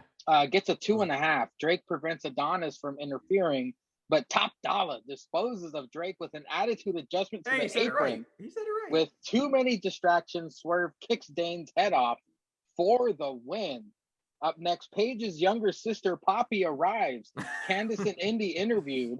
Candice wants to attack Poppy, and Indy goes on about Dexter. But my father-in-law walks in and talks to me with worst timing ever, so I missed most of that. Cesar, thoughts on Swerve and Dane? Yo, shout out to the father-in-law. Yeah. Shout out to Mr. and Mrs. Mangria. Yeah. Mr. It's Father Mangria. No. Father-in-law Mangria. Shout out to father-in-law Mangria. Yo, Shout out to FIL everybody's Mangria. favorite- FIL Mangria. Since we're talking about Mangria's family, shout out to everybody's favorite EVP, main PBW, Aunt Donna. Shout out Aunt Donna. Yeah, we love you, Aunt Lee. Yeah. Make sure Jake gets you some cake.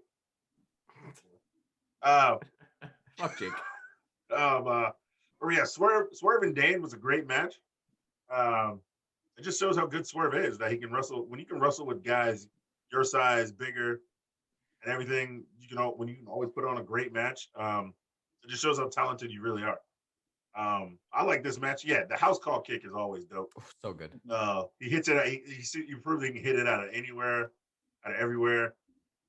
Then you got Tuesday jobbing the Drake Maverick, jumping off the fucking steps, and then Top Dollar spiking that little hoe on the apron. Then Swerve getting the win, and then Swerve's like the bucket of chicken is on me tonight, fellas and ladies. We going back out now. We going to Popeyes. First we ate KFC for the match. Now we eat Popeyes after the match. And then we got a dub, so I may get y'all some Chick-fil-A on Saturday. That's that real good chicken. That's the chicken. Man, all three of those places are good shit. You can't go wrong. You know what? go Hold wrong. on. I'm texting Man. my wife. I want chicken for dinner. That's it, God damn it. Dude, I had Chick-fil-A for Right dinner there. yesterday. I had Chick-fil-A last night. She just got out of work. Agree about to She make just got an out of NEC work. shirt. Man, Wear right that now, shit. chicken. Mangria's gonna text life. Hey, Chicken. I want chicken. Yo, Mrs. Mangria, Cesar's making some comments that I can't say about chicken and people of a certain color. Can we get chicken for dinner? Chicken for dinner. She would probably Dark laugh. meat, and know no. it's true. It's a dark meat. Cesar, chicken. thoughts on the Candy and Candy? Candice and Indy? They should call themselves that. They should call themselves They Candy. should call themselves Candy. Indy sitting there playing with her hair in the background, just not even listening. Candice talks about how much she hates Poppy. Of course. I mean, Candice always doing that, talking to Mackenzie. He's hitting him with a trash can. I got to turn this stupid shit off. Wait, what? Damn it, Cesar. Damn it. You're spoiling it for me. Okay. Shit. I was about to pay $4.99 for that pay-per-view. And then, I was about to scroll back in the chat and find the site that you told me to go to watch it for free. that's what I'm watching it on. Yes. And then, Indy still wants some of that God meat. God meat. She's trying to get dicked down by the gods. Get that long and strong, quiet ones, man. It's quiet ones you got to worry about. You know what I'm saying? Trying to get piped up. And then Candice is just mad. Why is she always? Then why would Candice walk off the opposite way? Candice mad. Yeah, Candice stay mad. And then Candice walks off the other way. Like she doesn't go chase after her. I think it would have been funny if she just started yelling for Johnny. Johnny, come get your daughter. Like some shit like that. Like Indy calls them her dad on social media. On social media, yeah. That's what I'm saying. They call each other that on social About to get media. kinky up in here. Yeah, Candice just needs to be like, Johnny, come get your daughter. Come get your child. Wait for Candice to go hood. They posted something like a Johnny Gargano a highlight reel or whatever I got recently, and Austin Theory comments on all of them. These comments, sheesh, that's why they call him Papa John. Idiot, dude. It's all weird. What was after that? Is that it? After that is Bretsky's opinion on Swerve Whoa. versus Killian. I mean, we all know I'm a big Killian Dane fan. And I'm a big Swerve fan. And these two guys had a great match. And I agree with Cesar. You know, like we've seen Killian Dane work with smaller guys, but we haven't seen Swerve with a lot of bigger guys yet, other than Bronson in that turmoil, or the gauntlet. That was incredible, by the way. Oh yeah. But we haven't seen him with a lot of bigger guys just yet. But him doing all this shit with Killian, I mean, it was a little bit. There were parts of it that we got like a little bit like they were trying to figure out how to get the next move off because obviously, I mean, this small guy and big guy doing this shit, like, that makes sense. But like something, the house call, like you guys said it, house call is such a good move, and it's such a good name as well. Love the name. And Swerve is great. Oh, did Miss Mangria respond? She said, "Fuck yeah, KFC." Get that 20 bucket for $20, B. He's in the house. Take a picture of that bucket. KFC. Yeah. Take a picture of the bucket and get the KFC lettering and put N.E.C's on that shit. Put it on the shirt. Take a picture of the bucket. Take a picture of the bucket and have that be the cameo intro for this episode. Just film Miss Mangria walking through the door with the KFC, and that's our cameo intro. Hit that music, Mangria. Hit that music. Yeah, get her to say it. Music, Mangria.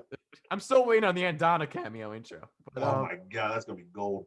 But anyway, yeah. Andana needs to be on episode 100. Yes. Oh yes, she does.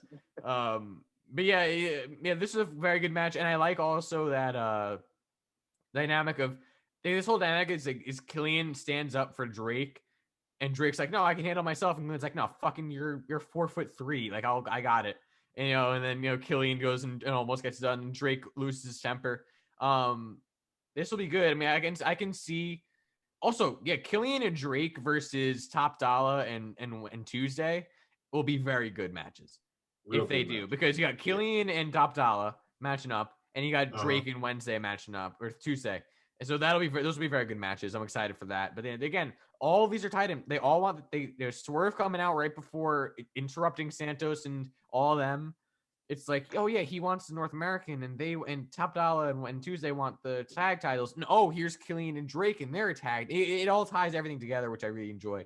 Then Candy interview. Yeah, they got to be called Candy. We're calling them Candy from now on. That's a tripod original, right? It's a Candy. Yeah, I mean, Candice maybe a lot of times heels will make valid points. I mean, she makes a very valid point that Mackenzie's randomly asking her about Poppy when she's a tag champ. She's like, damn, Mackenzie, like, you must be fucking dick drunk from LA Night, right before the show. But asking me about Poppy.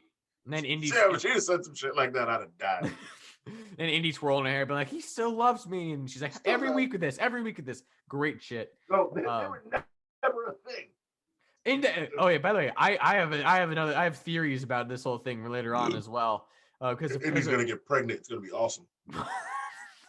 They're gonna show the fucking ultrasound, and the baby's have its eyes wide open staring at the ultrasound.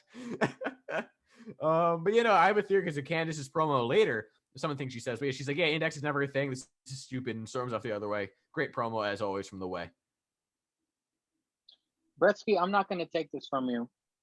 You can take the reins for the next segment. Cameron Grimes at his house. And Gria is drunk, so he's being nice to me. Love it. And he's getting chicken. Yeah, he's extra happy. Extra crispy, extra happy. Styx has mics. Mangria has... Mangria? Jesus Christ. This is what did you do to your liver to make you disrespect it like that? The disrespect to your digestive system. This is my mistress. This is my mistress. Right, it's Mandia. Mandia 2020. That sounds as fruit booty as Skinny. Oh yeah. 69 me, Don. Yeah, the great promo that was. Bad thoughts, AEW, bad thoughts. All right, Kevin Grimes. Fine, Kevin Grimes. We pull up to another fucking mega mansion. And he's cannonball. Fucking does a cannonball. Yeah, I like how LA Knight's not a millionaire and he lives in a big ass I was house gonna say that. I was just gonna say that. Oh, the first thing he said is, "I'm not a millionaire yet," but he has that whole fucking massive house and car and hot tub. He's a $1 million house in Florida. Well, I would love. Oh, I would have loved it if they just revealed that he just crashed Cameron Grimes' house, and he's like, "What? He's doing his rose. Like, what are you doing in my hot tub with my?" Why are you in my hot tub with my women? Oh, and him doing the cannonball and doing Because I'm LA Knight. Yeah. it's my game, dummy. Dummy, yeah. fucking incel.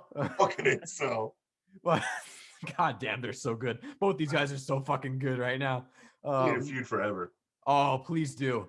I Just would for the not mind promos. that. Just for the lulls in the promo. Oh, so good. But it's also, I will say this, it's funny and it makes you laugh, but you still believe it. Like it's not it's not like haha, they're making fun of it. It's like no, it's like oh, they're being funny, but they fucking hate each other. It all works. But yeah, so Cameron Grimes doing the fucking 1980s stereotypical slow-mo, whipping his hair around, coming out of the pool, climbing the ladder, the fucking camera angle between the chick's legs. And he's talking all about like oh, he's gonna take everything to the deep end. Yeah. I'm out here in the deep end. I'm in the deep end going, taking $1 million legacy to the moon. He's so good. You know, then he goes to the cigar and he's choking on it. Look at Bretsky. Look at him. He's giddy, Caesar. He's Oh, fucking giddy. I That's why rewound I had this. him go first. I he's had a- to he's have a- him go first. He's fucking full raid hard on underneath the table. He doesn't even have 6 pants to on right midnight. now. Yeah, he doesn't even have pants on. the laptop's moving up. Laptop's moving up. Oh shit. Oh shit. No, I rewound both of these fucking promos twice. I These were bet you both so did. good. I bet you did. I did. They were both so fucking good. Yeah, Cameron's burning money to smoke the cigar and he's choking on it. He takes a sip of the bourbon and he's like, "Oh, well, this is strong. You ever try this? Like, what is this?" Hey, honey, you ever try this? And she's looking at him like, "What the fuck are you doing?" She's looking at him like, she probably drinks the rest of it like, this is good. Yeah, you see her off camera, like just chugging from the bottle. Chugging the fuck out of it. But then, He's confident. This is some good shit. and he's just like, and he's like, I would take the $1 million legacy. You want me focused? I'm focused on taking the legacy to the moon. And he gets in the car, massive, really nice car. You know, the Rolls Royce. Right? Yeah, the Rolls Royce, and he's driving it to the moon. Man, it makes me so happy to see Cameron Grimes in these high profile things because like he's good when he's not in high profile shit, but when he's given the fucking chance, he's grown so much as a performer, especially with the $1 million gimmick. I almost did. He's dead. He's dead. He's dead. Is he? Gallery man. Shut up. Give that spoiler up. But yeah, no, this is great. And I said earlier, they're turning him babyface. Like he's absolutely babyface right now, at least for the feud. And he's basically because he's just like, yeah, I'm rags to riches, and like he can be annoying at times, and like you can want to hate him because he's arrogant, but he's rags to riches, like he's one of us, you know, yay. But no, this is so good. Mangria, take it away. Well, besides Cameron Grimes burning Benjamins, we can't do better than that, Caesar. Bretsky covered it. So we're gonna move on to good. Eminem on her way to the ring. Another thing that was so good. Xia Li attacks. Eminem eventually throws fucking Xia over the barricade. Eminem wins her match quickly with air raid crash. I don't know who the fuck she beat. Some bitch. But Breezango is interviewed after this. Another incredible interview segment. I didn't write down everything because I was laughing. He's talking about Walter. Hasn't he been Germany champion for 9 years now? Talking about Walter. Fandango, the standout in this interview with Kenzie, flashes his chest at her. It was fucking hilarious. First he was like, "Do you like my shirt?" 2 questions for you. You'll get your turn, Caesar. NXT UK commercial after this, promoting the women's championship match. Congratulations to Mako Samatera. She dethroned the trailer park bitch, finally. The ever champ. Ever rise. Regal Triple H thanked Poppy for the music. Poppy releases her album on her phone. I like how Triple H and Regal kind of look like dad and mom of NXT. Dexter gives her a drawing he did of her. Poppy hugs Dexter. Indy approaches and gets upset. Dexter, with the guilty look on his face, his eyes are just like, oh, like, I don't know how he did it, but he made him extra wide for that segment. Has he said a word since he got to NXT? Nope. Has he spoken a single word? He grunts during matches. Triple H and Regal look like, oh shit, little awkward. Cameron Grant. Oh, you know what? I'll save that because that's a good segment. Up next, Cesar, Eminem, and Xia Li, and then Eminem winning incredibly quickly. What'd you think? Fuck shit's about to happen. The ref's down. Anyway, Spoilers. spoiler alert. Well, obviously you'd be watching this first, and then this is get uploaded later, so it's not really a spoiler alert. It's only a spoiler alert to you guys. Yeah, Eminem and Xia Li have a whole ass match outside, like a whole ass match, and then throws that bitch over the thing, and then kicks the hoe in the teeth, air raid crash, 1, 2, 3, gets out the ring. That's what I'm talking about. Get to work. Get to work. Oh, the young cucks. I gotta turn this off now because I'm about to start screaming and cursing. So I cannot wait for this. This is a match with nothing on the line except somebody gonna get their ass kicked, and I cannot wait for this match to happen. I'm stoked for it. I hope the rumors aren't true, and Mercedes Martinez isn't getting called up to the main roster again. Because I like to see her still have a good run in NXT before she gets called up. But yeah, you never know. But no, this was good. And then what was next? Breezango? Up next, Breezango was interviewed. Yeah, these guys are never what the fuck did Fandango call them? What do you call them? Like Blitz? Fabio. He called them all the wrong. Marsupial. Marsupial, yeah. You're correcting me now? You correcting me, Breeze? First of all, Mackenzie, do you like my shirt? Do you like my shirt? Do you like my shirt? That's if she liked the shirt, and then he took some buttons down. He's all like, yeah, you know, shit. And then Vic's all mad on commentary. Yeah, Big Dick Vic's all like, this motherfucker. Yeah. So yeah, that shit's good. So yeah, they're gonna have a tag match. They're gonna have a tag match soon. That's gonna be really good. Regal, Triple H, Poppy, and Dexter, and Indy. And Indy, yeah, of course. So of course, yeah, she walks in right when the God out there slanging and banging. You know, the God wanted him some pale bitch. Yeah, fucking Triple H is like, thanks for making a 5-track album for NXT. Blah blah blah. Yeah, I was like, we all saw this coming. I was like, what's Triple H doing on TV? It must be some real fuckery. Of course it was. And she released the album right now. You push a button on your phone. The album goes out now? Is that technology? Regal didn't say like a word. Like, yeah, Regal was all looking all confused, like Spotify. Yeah, he was just sitting there. Didn't really say a word. And then the bitch live dropped an album in the middle of NXT, by the way. Yeah. And then we got the greatest line in commentary next after this. I download on my Spotify. I download on my Spotify right now, oi. Fucking so great. So great. That's Sammy Callahan? So yeah, download it on the Spotify. Goddamn Bear. Oi. I just need him to say oi one time. I'm fucking lose my shit. Then yeah, of course, the God of Goats is out there like, you know, this bitch Indy playing games. I need to give me some butt meat. And then he's trying to get some from that scrawny heel pop. And then Indy rolls up. And then she runs away. I like how Poppy just like didn't do anything. She still hugged him. And some bitch is like literally yelling behind you. Like she is 3 feet from you. Yeah, Why? she should have just been like, oh no, it's not what you think. It's not what she's just like she's like, nah, let me hold on to this chiseled body. She's like, I'm touching a real god. Looks like the God of Goats wants some opium in his diet. Gonna get him some poppy seed muffin up in his mouth. Oh, the poppy seed muffin. Of course. Shout out. What was next? Next is Bretsky's opinion on the again, Eminem. Twice on the same show. You got it, buddy. Eminem taking out some unknown after Xia Li jumps her ass.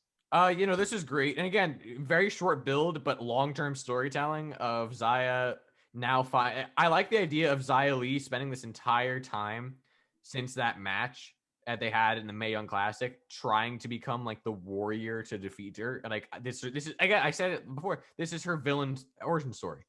Is Mercedes beating her in like 2 seconds and like disrespecting her with the slide? The disrespect. Disrespect. this is great, and these two are good. Oh, and Xia Li with the way she is now, that's gonna be a fucking banger and a half. Are you kidding me? And it's on Takeover, so it's gonna be even better. Mhm. So, and if they're and we'll get to it later. If they're making room on Takeover for this match and not the tag match between the grizzled young vets Grizzled. and Ciampa and Thatcher. two of the Simi and Old Man Champa. If they're putting that on NXT next week and Xia and Mercedes on Takeover, there are high expectations, and I am here for it. This is gonna be a fucking banger of a match. They're gonna deliver. And I'm very happy. I'm always here for when women can work. If they can work, give them stories that are not just Shit. for the title. No, not just for the title, and have them actually be on the card, like with non-title matches, like Dakota and Tegan. Yeah. That was non-title, and it was great. And this is non-title, and it's great. And also very similar on SmackDown. Carmella and Liv. That's a story that's developing non-title. Great. And I'm not trying to brown They're both nose hot. AEW, but Dr. Britt Baker, DMD, and Thunder Rosa, the lights out match. But that was a match. The story was terrible though. I know, but it wasn't for a title, is what I'm saying. Oh yeah, no, of Yeah. course. But neither No, the was match was great. Well, the story neither was just they just hate each other. Yeah, no, but there was no. But this, anyway, the story was it was like on like random brawl, nothing for 2 weeks. Random brawl. I just had to nothing for give 2 the weeks. doctor some props. Yes. Okay, I I know- just got to I give know- the Oh, that doctor match some was props. Yeah, great. that match was great. great. And I'll give her some other props. Her and Swole. Her and Yeah, Swole. yeah. That was Well, pure entertainment. except the dentist. Except the dentist match. office Except match. okay, Yeah, but the they had- the promos- build up. they The had build to it they was had, great. They had a story and a non-title match for the women on the She card got of a a pay-per-view. She got a gimmick match over in a wheelchair for 3 months. Yep. All that was missing was a Heffa drop, but that's Brandy Road. Oh. Heffa? Basura Baker, you heifer. I would have lost Anyway. my shit. Lost my Oh. shit. So good. But yeah, so what was this? Oh yeah, Oh. this is gonna be great. And I will say, although call-ups have not always gone the way they should, They never Vince has a history with bigger, stronger women like Mercedes, Rhea, Charlotte, all them kind of women, and do. Bianca. Bianca. They've all gone well. So that I can hold out a little. Well, not all. Shayna, I think it's because Yeah. Shayna was older and uglier. Mercedes is older. And she also uglier. didn't have a promo. Mercedes Shayna was marble mouth.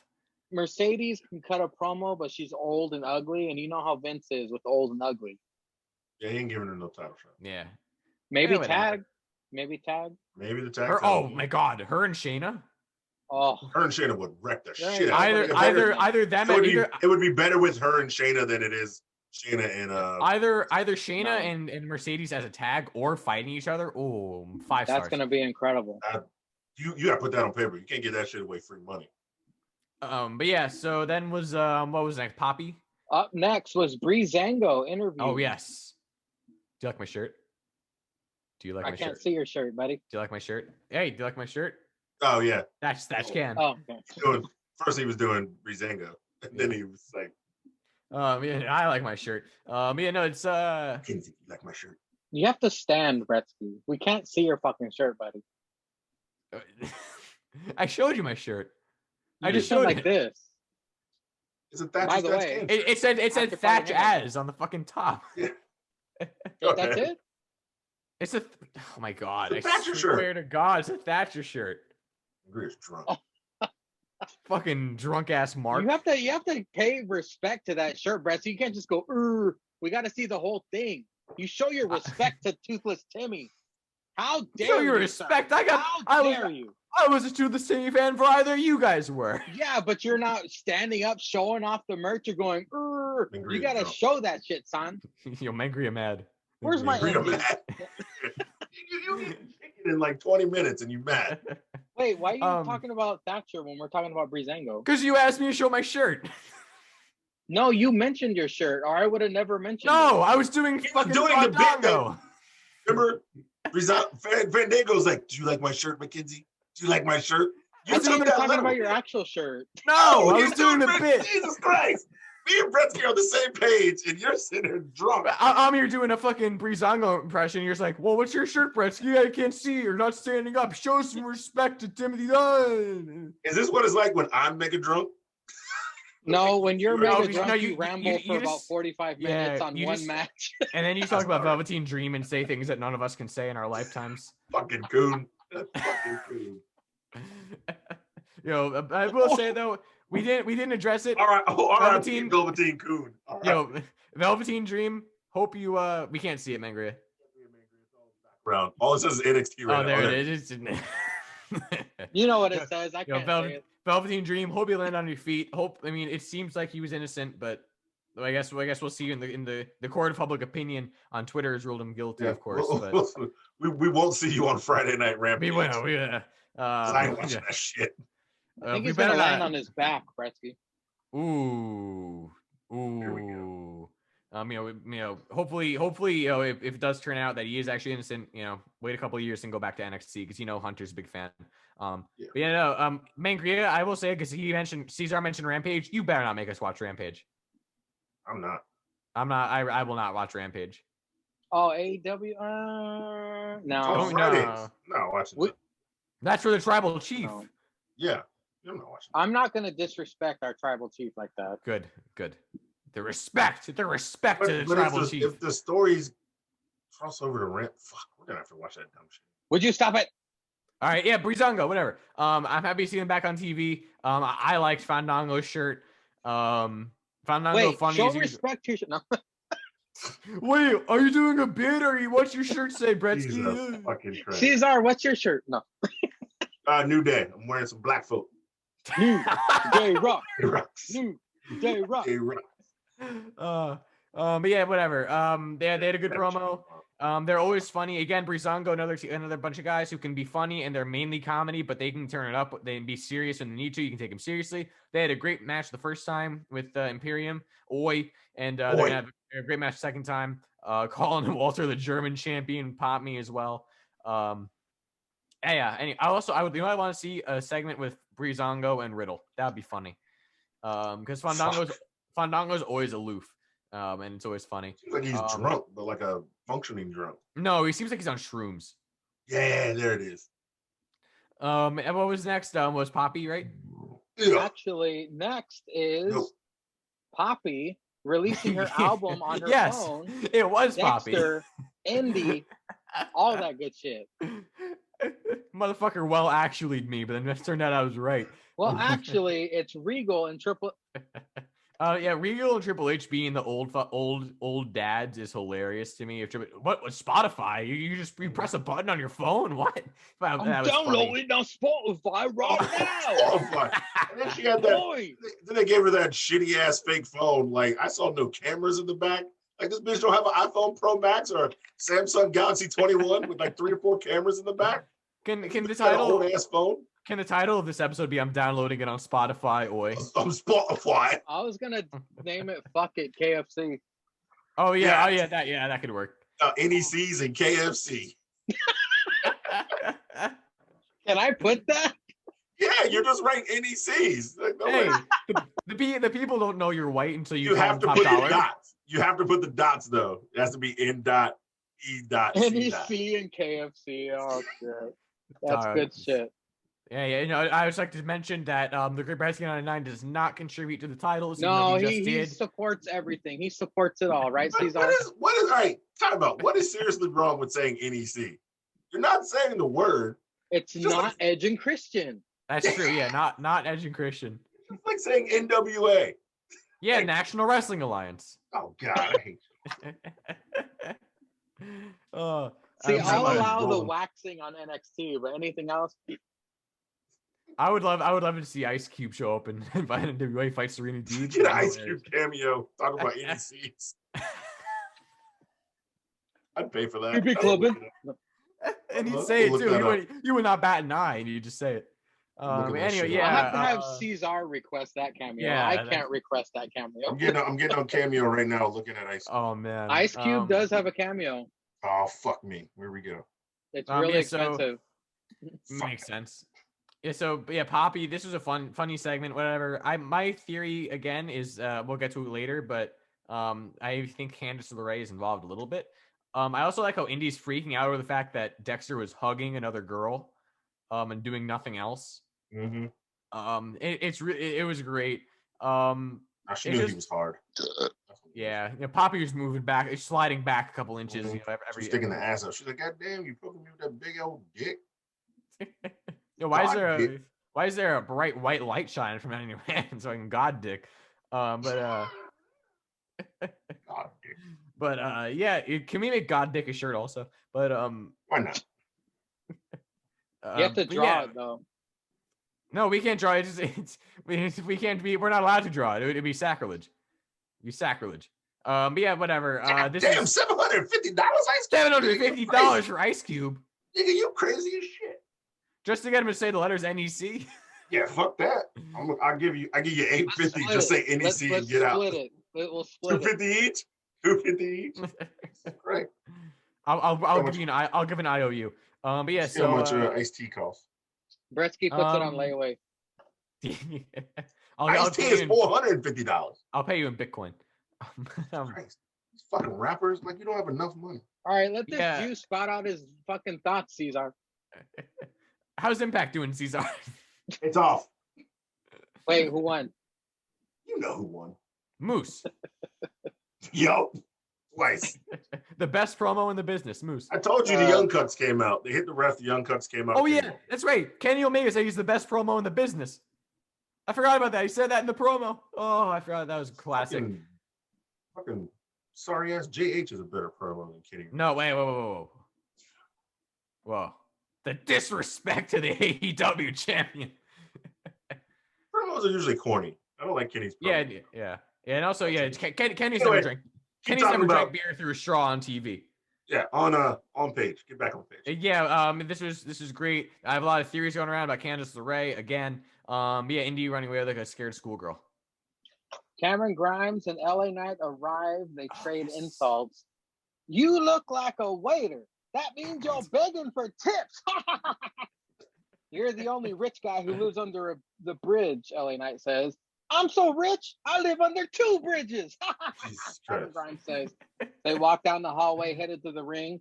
LA knocks a handful of cash that Grimes was flashing to the floor. Cue the GTA theme. Grimes interrupts. They meet $1 Million Man in the ring. LA calls Grimes a hillbilly and Hill Jack. Hill Jack, I'm living on the hill tap. Cameron Grimes says, I'm taking that $1 million legacy to the moon. $1 Million title is brought in the ring after Grimes asks what he's going to be grabbing for. And then gold ladders and all, the $1 Million ladder match was made official. Up next, Kyle and Cross brawl backstage. I like how Regal was like, that's enough. You stop that shit. Oi! I love Regal's angry faces. It makes me laugh every time. He looks so dramatic. Dude, Regal's so fucking good. Hilarious. Yeah, so good. The following announcement has been paid for by the great Bretsky 99, the only fan of the Everqueers. Yeah! We are hosting some fuck shit pre-cum show. The pre-show. 2.5 shits. I do. Grizzled young vets versus Yoshitatsu and one of the young cuts. Ciampa. I won't be lying if I thought the same thing. Ciampa and Thatcher Mad come out and sit in their abused chairs on ramp. The grizzled young vets win with the ticket to mayhem and stare at C&T. Cut promo on them. C&T throw their chairs at them. The grizzled young vets challenge them to a tornado tag next week. Ciampa gets a second chair throw off. I love that part. Cesar, your thoughts on Cameron Grimes and LA Knights and the $1 million announcement? Talk for a while, Cesar. Get drunk and talk. I'm going to the bathroom. All right. You said all of the great Cameron Grimes lines except for the one where they went to tip the guy when they opened the door. He said, "You want a tip? Something to take home for your family? You ain't got no family." Money back. How did you miss that one? I got carpal tunnel just writing those fucking lines down. You don't know if that guy doesn't have a family or not. He's like, "Hey man, thanks for getting the door. You need a tip?" for something you can help feed your family. You ain't got no family.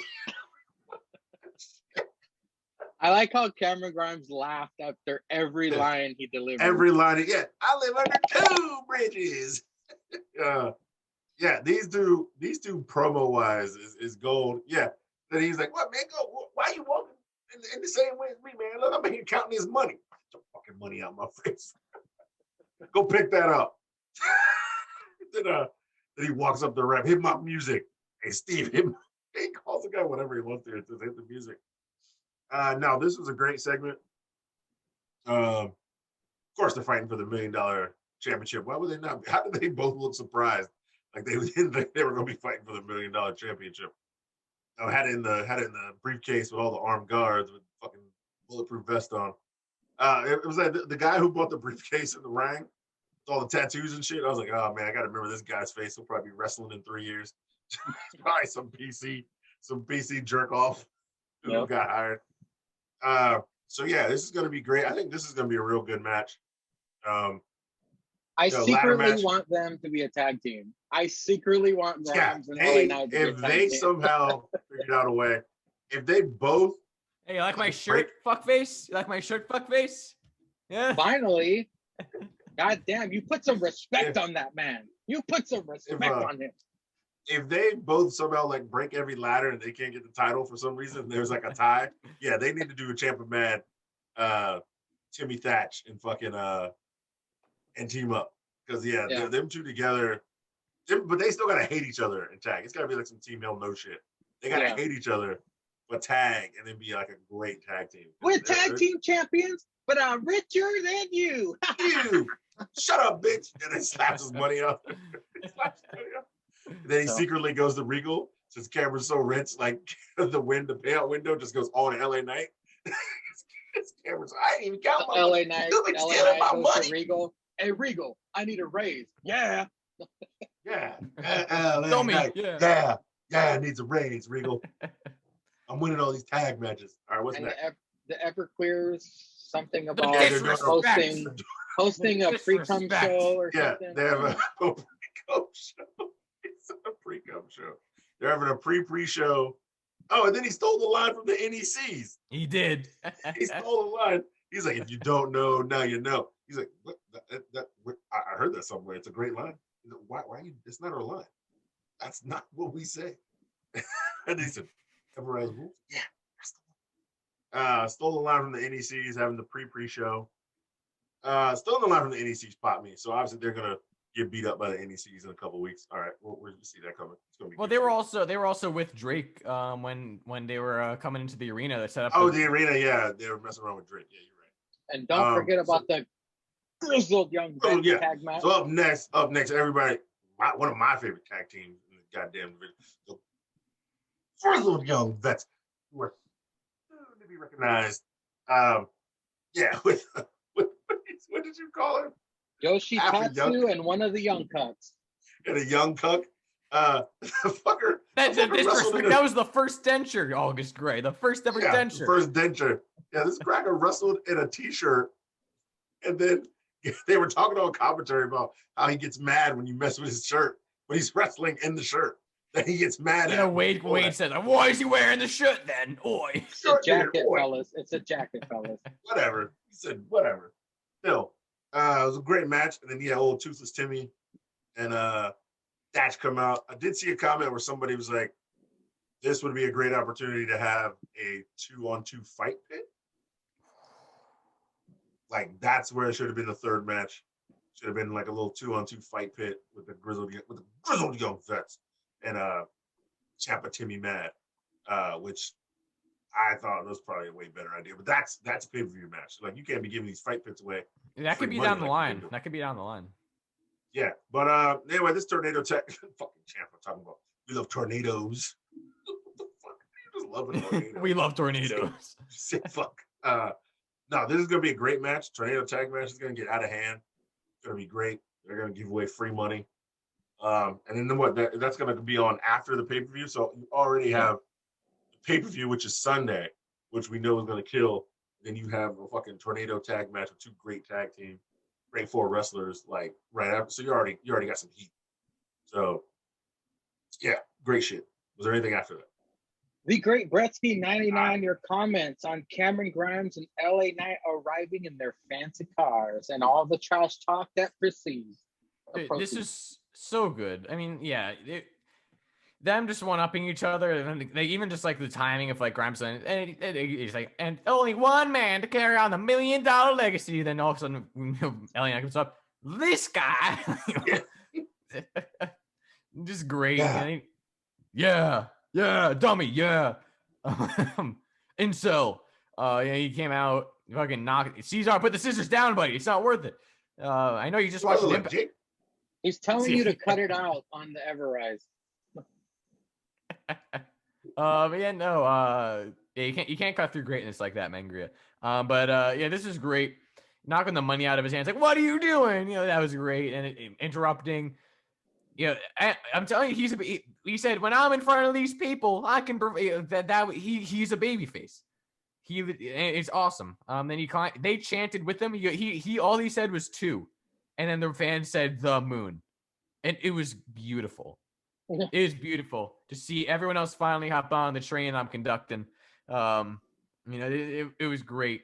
And yeah, I love how Wade, I think, was like, "Is that a solid gold ladder?" Oi. It was just funny. It reminded me also of the Big Show ladder from Money in the Bank when John and Cena won it. Like they had to have like a special ladder for Big Show because he's too fucking fat. So they had the Big Show ladder. That was funny. That popped me so much when they're like, what are we fighting for? And he opens $1 million and holy shit, that like holy, oh my god, I'll pay for that. That's pay-per-view worthy. That is gonna be a hell of a match as well. Those two in a ladder match is gonna be great. Hopefully Ted DiBiase comes out, gets involved somewhat. Maybe he's a ringside commentary. Then was Everrise next, or was that your boys, man? Your boys were up next, back to back. You got Cameron Grimes and Everrise.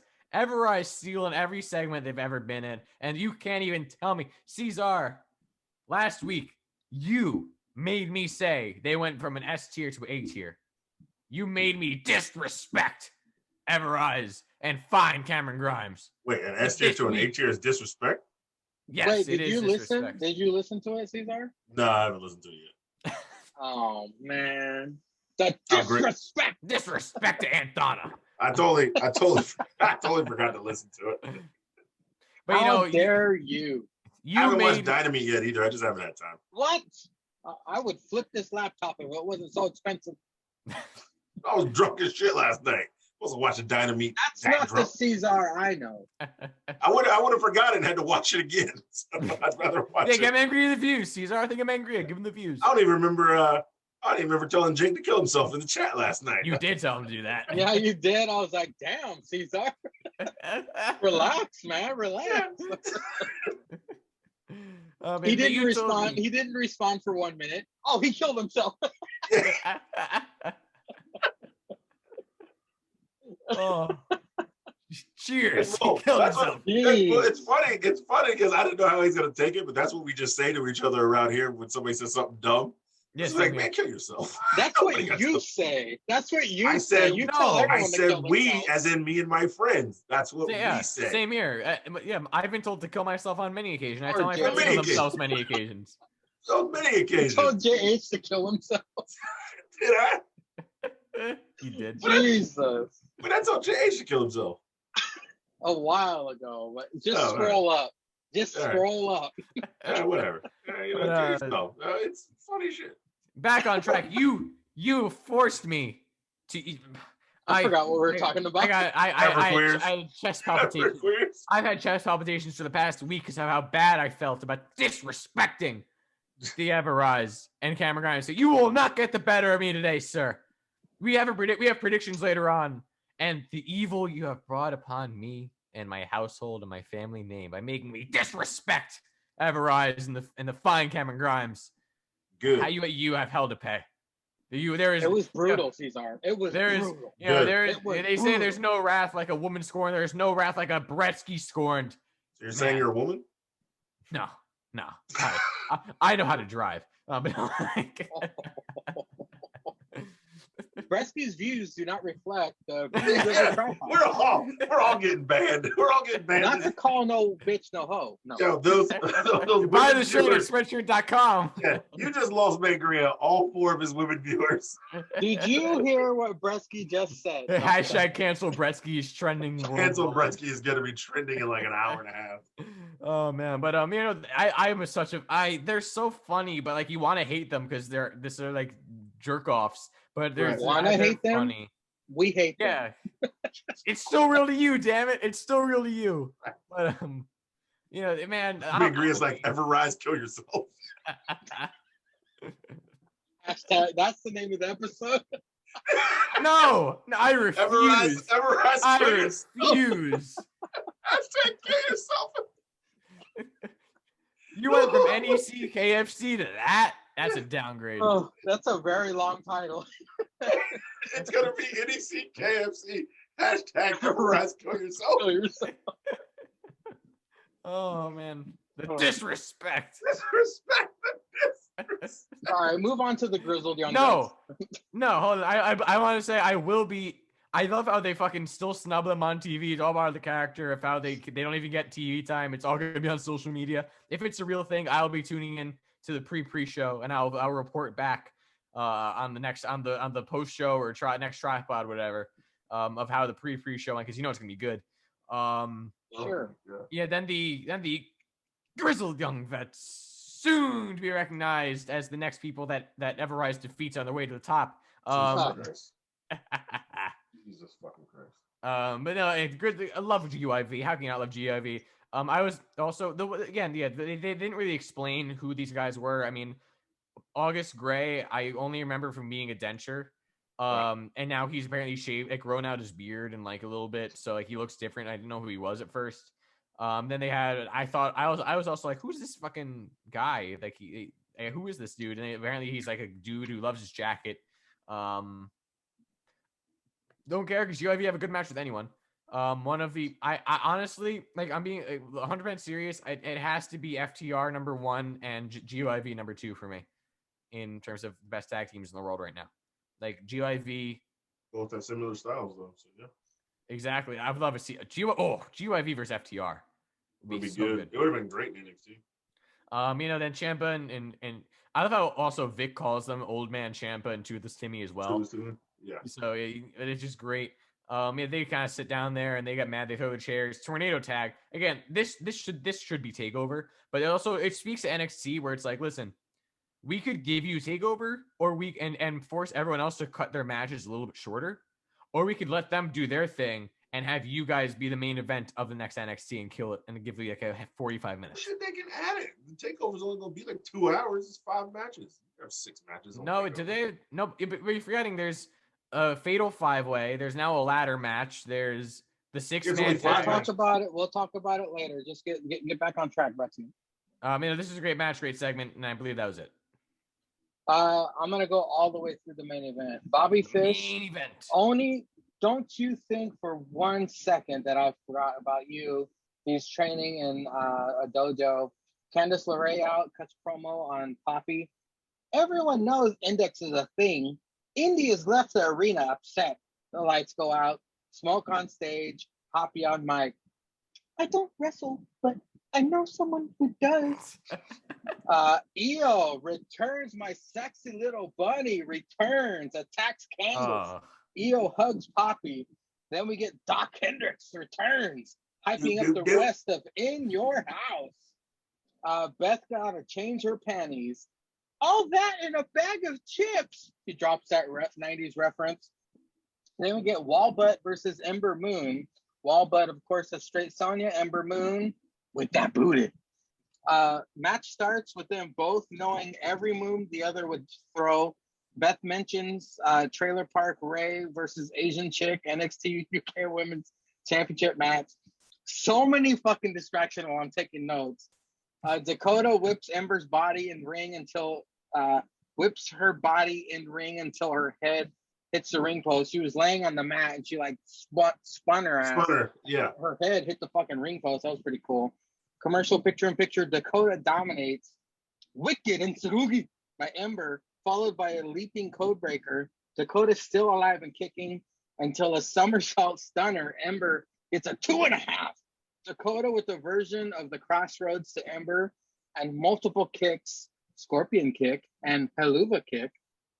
Straight Sonya attempted to attack, but Ember attacks, then dives that chunk of dunk body through the ropes onto both these hoes. Not to call no bitch no hoe. Straight Sonya attacks and gets Dakota DQ'd. Straight Sonya then attempts one-arm powerbomb.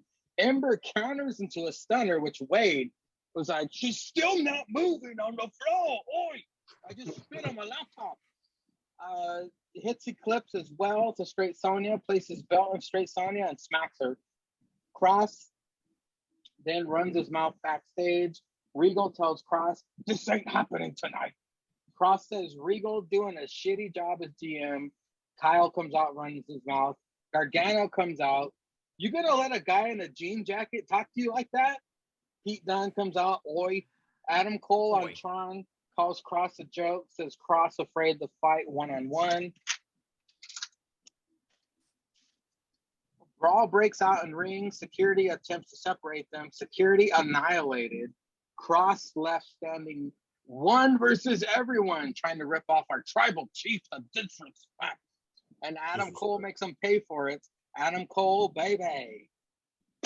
That was the end of NXT. Bretsky, I'm going to let you wax poetic first, starting with Bobby Fish training in a dojo. This was awesome. Great promo from Bobby. I also like how he went after Pete first because that was the first guy who heard him. And now he's going after Oni because it basically just shows like, yeah, Pete may be more important than Oni in the grand scheme of things and maybe bigger star. But Bobby Fish doesn't give a flying fuck who's the bigger star. He just wants to beat people up. And also, I like how they took it from Twitter because, in my opinion, I mean, I don't think they should be breaking kayfabe on Twitter and Instagram anyway. Like, I don't want to see, like, they also, yeah, I feel like everyone should be like Corbin on Instagram because Baron Corbin Instagram would be like posting shit about his real life. I mean, like, I'm cooking up this steak, but then in the same sentence, like, yeah, you're too poor to afford this steak, fucking idiots.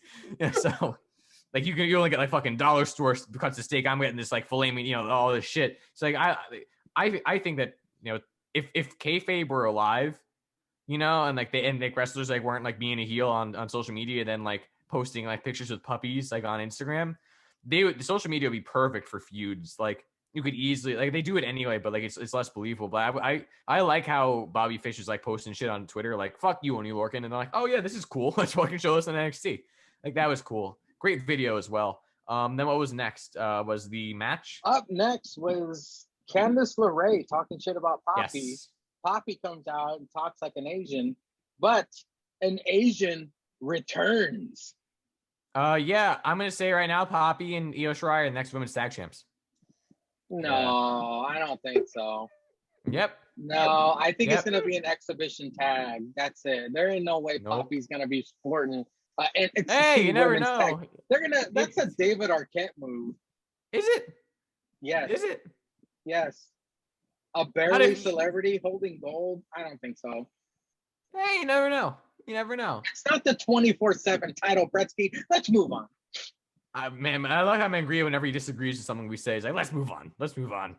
No, I think. I mean, maybe like she wins it. Fucking Nicholas won a title. Oh fuck! I forgot about that. I think Poppy winning the title. I mean, it makes sense with this thing because I have a theory that Candice like fucked with Poppy and is like fucking hug the dude, like hug the guy.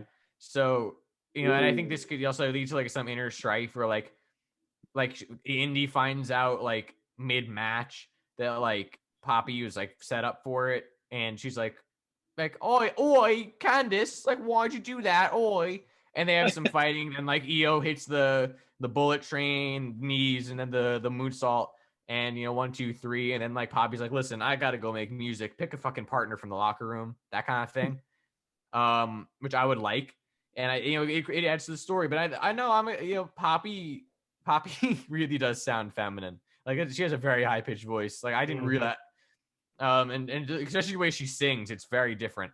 But I don't wrestle, but I know someone who does. You smash cut to her song, motherfucker. That was a cool way to bring Io back, though. That was a cool way to bring Io back. Yeah. Then whatever. Then the match, right, was my captain Dakota Kai versus Ember Poon. We all know Ember versus Raquel is gonna be great because it's two Texas broads going to war, so it's gonna be great. And this was very good too. I mean, I'll say it. I'll say it now.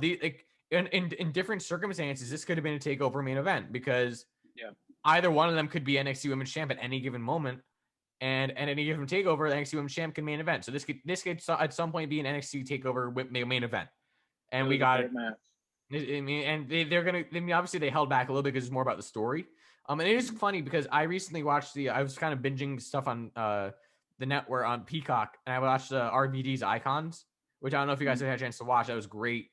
The Icon series are phenomenal, I will say. They've had Yokozuna, Betty Phoenix, and now RVD on it, and they've all been great. But yeah, so RVD was saying like when he won the ECW TV title from Bam Bam Bigelow, the whole story was that they wanted him to soften up Bam Bam for Sabu at the pay-per-view, but not to actually win the title. But then he won the title. And this whole story was very similar to me because it's like, oh fuck, I just watched that 2 days ago, and now this is here. There's like, yeah, Dakota, you're an afterthought. Just like beat her up, and then soften her up. But I thought that was very interesting. Again, planting the seeds. No, this is a great fucking match. I mean, how could it not be? And I'm Raquel going for the DQ. It all makes sense. It's very well booked and very well executed. And Karrion Kross and all the clusterfuck at the end. Man, whenever Adam Cole shows up on the screen, he's gonna super kick someone out of nowhere in the ring. Like he's like, I'm not here. He always super kick someone. This was again great. I loved all of this. Like all of them got their lines in. Like Johnny snapped the pencil in Regal's face once again, and Beth Phoenix was disgusted that he snapped her pencil. And they all got their lines in. Pete Dunne like, oi, I just want to fucking fight you, oi. Cross looking strong. I mean, they're making all of these matches very hard to predict, which gets into play for us later. But they're making all of them very up in the air, which I am very happy because there's so many times where it's predictable and it's like, yeah, it'll be fun, it'll be a good match, but I know who's going to win. I have no idea who's going to win the majority of these matches, and I'm very excited for that.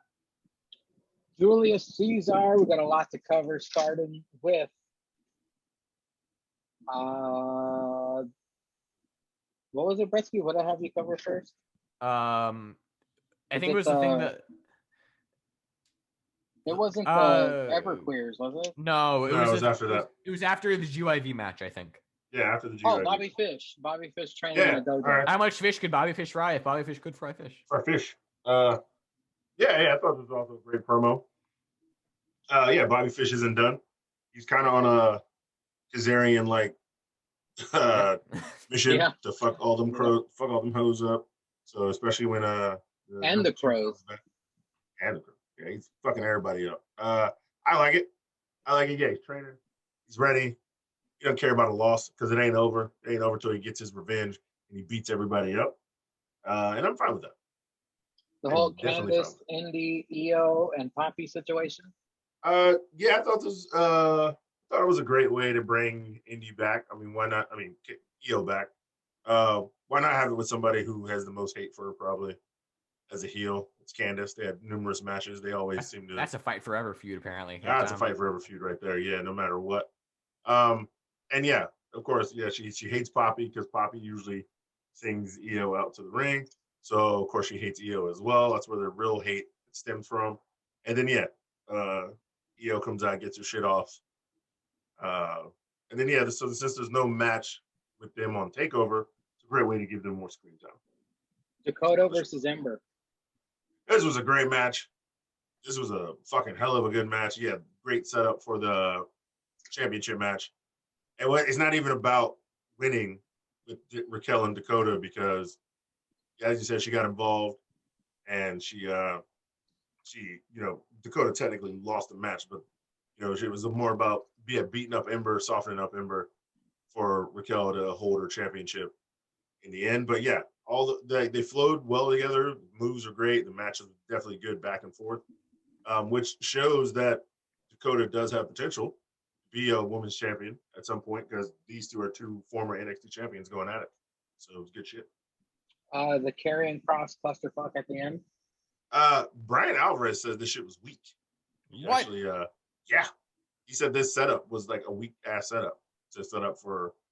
Here's what that fucktard has to say. That's some Meltzer fucking wannabe. Yeah, right but there. you know how he is. Yeah. But yeah, of course, Adam Cole on TV. Y'all are some idiots. Like getting in that ring and getting all fucked up before the match. Y'all are dumb as shit. And then super kicks and beats the shit out of everybody. At the Great end. camera work as well. Great camera work. Great camera work. Goddamn Adam Cole, baby. Yeah. I thought this was great. Yeah, everybody just wants to fight. You know, Kyle doesn't care. You know, Dunn doesn't care. Johnny's more calculated than that. I'm surprised he was out there, but Cross is always like, Karen Cross, I'm gonna donkey punch everybody. Look at my wife's big titties. I don't know. That's how he sounds in my head. So Everything he says, just look at my wife's big titties. big titties. Yeah. He says words then. Look at my wife's big titties. I thought it was a fine way to in the show. I thought it was great. Yeah. Here we go. Alrighty, now it is time for the tripods in NXT in your house predictions. Of course, it's gonna be an exciting event. It's actually on a Sunday. It's not an NXT show, so we're gonna get the goods as always. So we will start off in no particular order. It is Ember Moon versus NXT Women's Champion Straight Sonya. Wow, you know, I'm going Cesar first. Cesar, go ahead and wax poetic about your prediction. That's straight Sonya. It's too early for her to lose the title. It's going to be a phenomenal match. It needs to go like 15, 20 minutes. But it's definitely straight Sonya is going to take the dub here. Ember's probably going to kick out, probably going to do that stunner move off the one-arm powerbomb. It'd be dope if she went to do that at the end, and then she went up for the eclipse, and somehow straight Sonya like caught her in the air when she's flipping and gave her a fucking one-arm powerbomb. That'd probably be a real dope finish. But yeah, straight Sonya. I agree because Wallbutt is gonna stir up some fuck shit. I think Wallbutt for sure is gonna interfere. However, why have we not seen Shotzi? How come we haven't seen Shotzi? I think she's hurt. Kayfabe hurt. And yeah, I think she's been kayfabe hurt. What it was is that the reason for this match is because when they made Ember watch Raquel attack Shotzi, she kayfabe injured her, and I think also there's something like I think like her dad like passed away recently or something like that. She might need she might just be taking time off anyway. Okay. Well, I'll say that Straight Sonya wins due to fuck shit from Wallbutt. However, Shotzi comes out and helps at the end. Bretsky, what say you, brother? I agree with what both of you said. I mean, there's other reasons. I also don't feel as bad not picking the same exact thing because there's a fatal 5-way. So there's some room for just disagreement. But no, yeah, all this is a good like transitional feud for Raquel to get her a very good match with a very credible opponent at a takeover. To have her retain, look strong. I actually think that it would be cool if Ember goes for that stunner, the eclipse counter of the powerbomb, but then Raquel catches her mid stunner and just goes back up for it and hits the powerbomb again. But I like Cesar's ending as well. I think that will absolutely come into play though, the counter into the eclipse for sure, because she was doing it like twice now, so it's gotta. But yeah, no, I think that it might be a little bit like a tiny bit fuck shit certified, tiny bit, but I'm excited for the match. I'm saving fuck shit certified for later. But no, this is gonna be a fun match, and you got to go Raquel. Raquel's gonna retain. You'd be stupid not to pick that. Up next, in no particular order, this could possibly be my favorite match of the night: the $1 million ladder match between Cameron Grimes versus LA Knight. Yeah. I'm gonna start with the great Bretsky first. Fuck. What say you, brother, on the outcome of this match? Come on now. We all know. You know who he's gonna pick. No, we know. I'm debating in my mind because part of me thinks that Ted DiBiase is such a heel at heart that he has to turn heel and just kick the shit out of Cameron Grimes and just have LA Knight win. But on the other hand, it's fine, Cameron Grimes, and you gotta bank on the $1 million hillbilly. But yeah, I mean, it's just tough. Like I mentioned, all these things that you could go either way. they've both looked strong. They've both looked weak. They've both looked everything. So they've been booked evenly going into this. Neither one of them's won up to each other yet. For all I know, they could hold hands at the end and sing "Kumbaya" and walk out and decide neither of them wants to be $1 million champion, and I would like that as well. That'd be funny. But just for the gimmick and for the sole reason that I would love to, as good as LA Knight is, as fun as he would be with the title, I gotta go with my boy Fine Cameron Grimes, because when it comes down to it, he is F-I-N-E. He is Fine Cameron Grimes. You know, You gotta get a bet on him. I agree. Make sure you spell out all the I's when you put down my pick. I agree with Gretzky. I mean, Cameron Grimes has had this $1 million gimmick for a while. LA Knight just walks in all of a sudden. I want to be $1 million champion too. So this has been long-term storytelling with Cameron Grimes coming into all that money. Plus, I mean, he's one of the favorite reasons why we tune into NXT every week. I love playing Cameron Grimes. I got to give it to our boy Cameron Grimes here. Cesar, what say you? I'm going with LA Knight. Very valid. Yeah. LA Knight. Yeah. You Just sure? because. You sure? Yeah, I'm going with LA Knight. Okay. Because the only way to keep this feud going is to give LA Knight the win. Because if LA Knight becomes a $1 million champion, it's something still that Grimes could always be like, you don't even deserve that. You ain't rich. I'm out here with real $1 million, you broke bastard. It's a great way to keep the feud going and give Grimes something to go for, which would be great if he did win it off of LA Knight, maybe even at the next pay-per-view, because they're like 3 months away. Has But the for that reason, championship been defended before? Did Yes. Virgil win it from Yes. $1 million man? Yeah, Virgil won it. So Cameron Grimes is the next Virgil. Maybe he's talking about fuck money. fuck money. Yeah, he started talking about that fuck money. What was the Olive sauce? Garden breadsticks. What was the sauce? I can't remember what the song. I don't remember. He said something about sauce. I don't know. Yeah, fucking. Shout out to Virgil's Virgil. wild. Cameo. Yeah, shout out Virgil. Cameo. Good shit. Book him. Book him. Yeah, the only way to keep the feud going, I think, is to have LA Knight win it. And like Bresky said, the fucking $1 million man would screw over Cameron Grimes, especially if the crowd is behind him. Yeah, if they're turning him face, if they are going face turn with him for like more than just. And then feud. so yeah, $1 million will fucking like knock Grimes off the fucking ladder. Like he'll be in there looking at him like, come on, get it, and then like hit him in the dick. And then LA Knight could climb up the ladder and like. Well, I think this is going to be a great match. This might steal the show. I agree. Quite possibly could steal the show. It's the match I'm looking forward to the most. We could get $1 million man versus fucking Grimes. I mean, I'd be happy with either of these outcomes. It's not Saudi, Gretzky. This isn't Saudi, okay? Up next, Mercedes Martinez versus Mortal Kombat Dial. This could steal the show. This could steal the show. First, and I will be. I think this will open. So up. Strong. I'm picking Mercedes Martinez because Really? I'm a massive fan of Eminem. I've said it ever since she's been on the roster. She's incredible. I know Xia Li has this transformation and she's demonic and the bitch with the smoke, whatever. I don't want to smoke. How about that? Oh shit! That's right. I don't want to smoke. Yo, Mercedes R.I.P. Montez Martinez Ford. comes out the victor, possibly via DQ because Smoke Bitch gets involved. So, Cesar, who wins, Mercedes or Mortal Kombat Xia Li? I have no idea who wins because I don't know if they're going to 50-50 book it and give Xia Li her win back, keep her on the streak. But then again, like I said, I don't know if Mercedes Martinez is leaving again to go to the main roster. There were rumors that when they bring Eva Marie back, or whatever, Natalie Eva Marie, that bitch. That's they're gonna team- evolution. You put some respect on it. I ain't got time for that hoe or that bitch. And I My meant to call that hoe eyes bitch. do. My eyes do, but not Yeah, that's it. Because they were talking about teaming her up with some muscle. So always Mercedes Martinez. Actually, I would like that. Like So- when Eva Marie was doing the gimmick way back when they first did the brand split again, she was getting actual heat. Like she was doing good heel work, but then she just can't wrestle. So her and Mercedes would actually be honestly good. It's either her and Mercedes or her and that big bitch from NXT UK. Piper Niven or something. Oh my god. Oh, Oh Piper. my god. Oh my Yeah. God.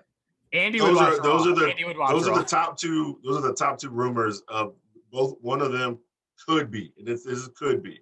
That's the idea to team with some muscle. It'll either be Mercedes or Piper. Dude, Either that's how you do muscle. it. That's how you do a chicken shit heel right there. Yeah, but I mean, with Piper, you got like some huge ugly bitch with like this hot bitch. Like, so I am actually Trigger flipping. release faster than her fucking bowel movements. There's no way they keep Piper on. I don't. Brother Quarter is downstairs, so I'm flipping cousin CD. He's running on one side. There is Hold on. Brother Quarter is CD. right here, brother. No, I'm flipping Right. cousin CD. I'm flipping. Heads, Wait. What's have an Brother Quarter actual doing in quarter. California? Yeah, what's he doing out there? Whose mom is he humping out there? Let's just say I cloned him, just like Jake cloned Brett. All right, so Hey, you're gonna win moment of the year. head is Mercedes, tails is Zaya. Sure. Head is Mercedes, tails is Zaya. Zaya for Cesar. I was halfway leaning towards Zaya 60-40 anyway, so I'm not bad with that. Asian bitch. Gretzky. I'm going Mercedes. And I'll tell you why, because I don't know about this stuff about Raw. Well, I would actually like her with Eva Marie, but that'd be cool. But I feel like this is just gonna be more in pushing Xia Li long term. Because if you have Xia Li lose after she's done all this training to build herself up, she's gonna go fucking psychopath. She's gonna go full psycho. That And, dragon you know, bitch will. yeah, Tian Shaw's gonna be like, what the fuck is wrong with you? Slap her a little bit, tie her back up in the dungeon, and she will come back. Right in her face. Yeah. She, you know, she's taking a page from D-O-double-G, the Dogfather. But yeah, no, and all of a sudden she goes back, she does extra training. They get the vignettes back again of her going full training again. And she comes back Super Saiyan, like whatever the fuck. Like she would be unstoppable. Like that would be a great long term of how like, and then you could even do down the line. It's like, listen, Mercedes, you and me, one last time. This is my final test. I need to see I think that would be great long term. I think Mercedes should win here because I would like to see her on the NXT championship track again. Then maybe she takes it from Raquel, something like that, way down the line. And then Zaya's like, listen, one final test. And Mercedes like, sure, what the fuck? I don't care. You're tiny Asian bitch. I'm going to beat you easily. And then Zaya wins. And it's like, fuck, all right, you're a psychopath. I'm scared of you. You're going to dominate the rest of the women's division. So I'm going Mercedes for the long-term effect.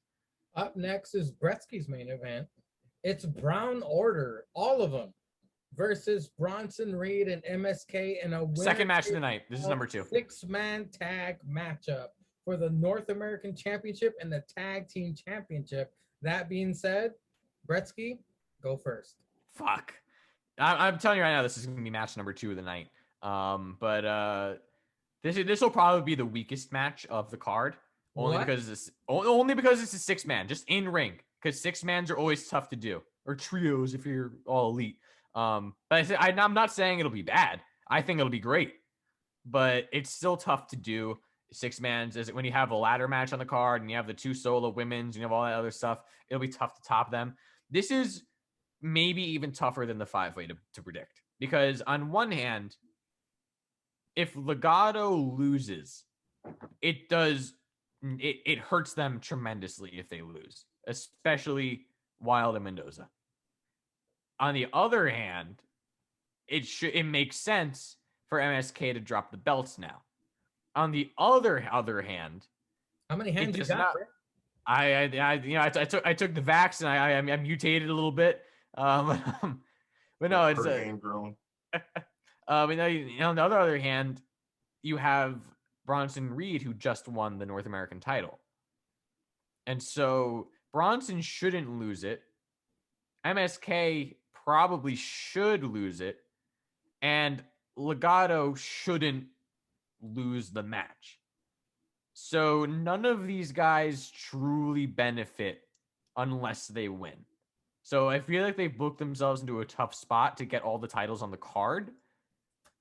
But this is interesting. I think that Santos, I don't know. This is really hard. I'm not gonna lie. I think this is the hardest one to predict. I got the quarter. No, fuck that. No, I'm not going with knockoff Brother Quarter. But hey, he's here, right? This is him.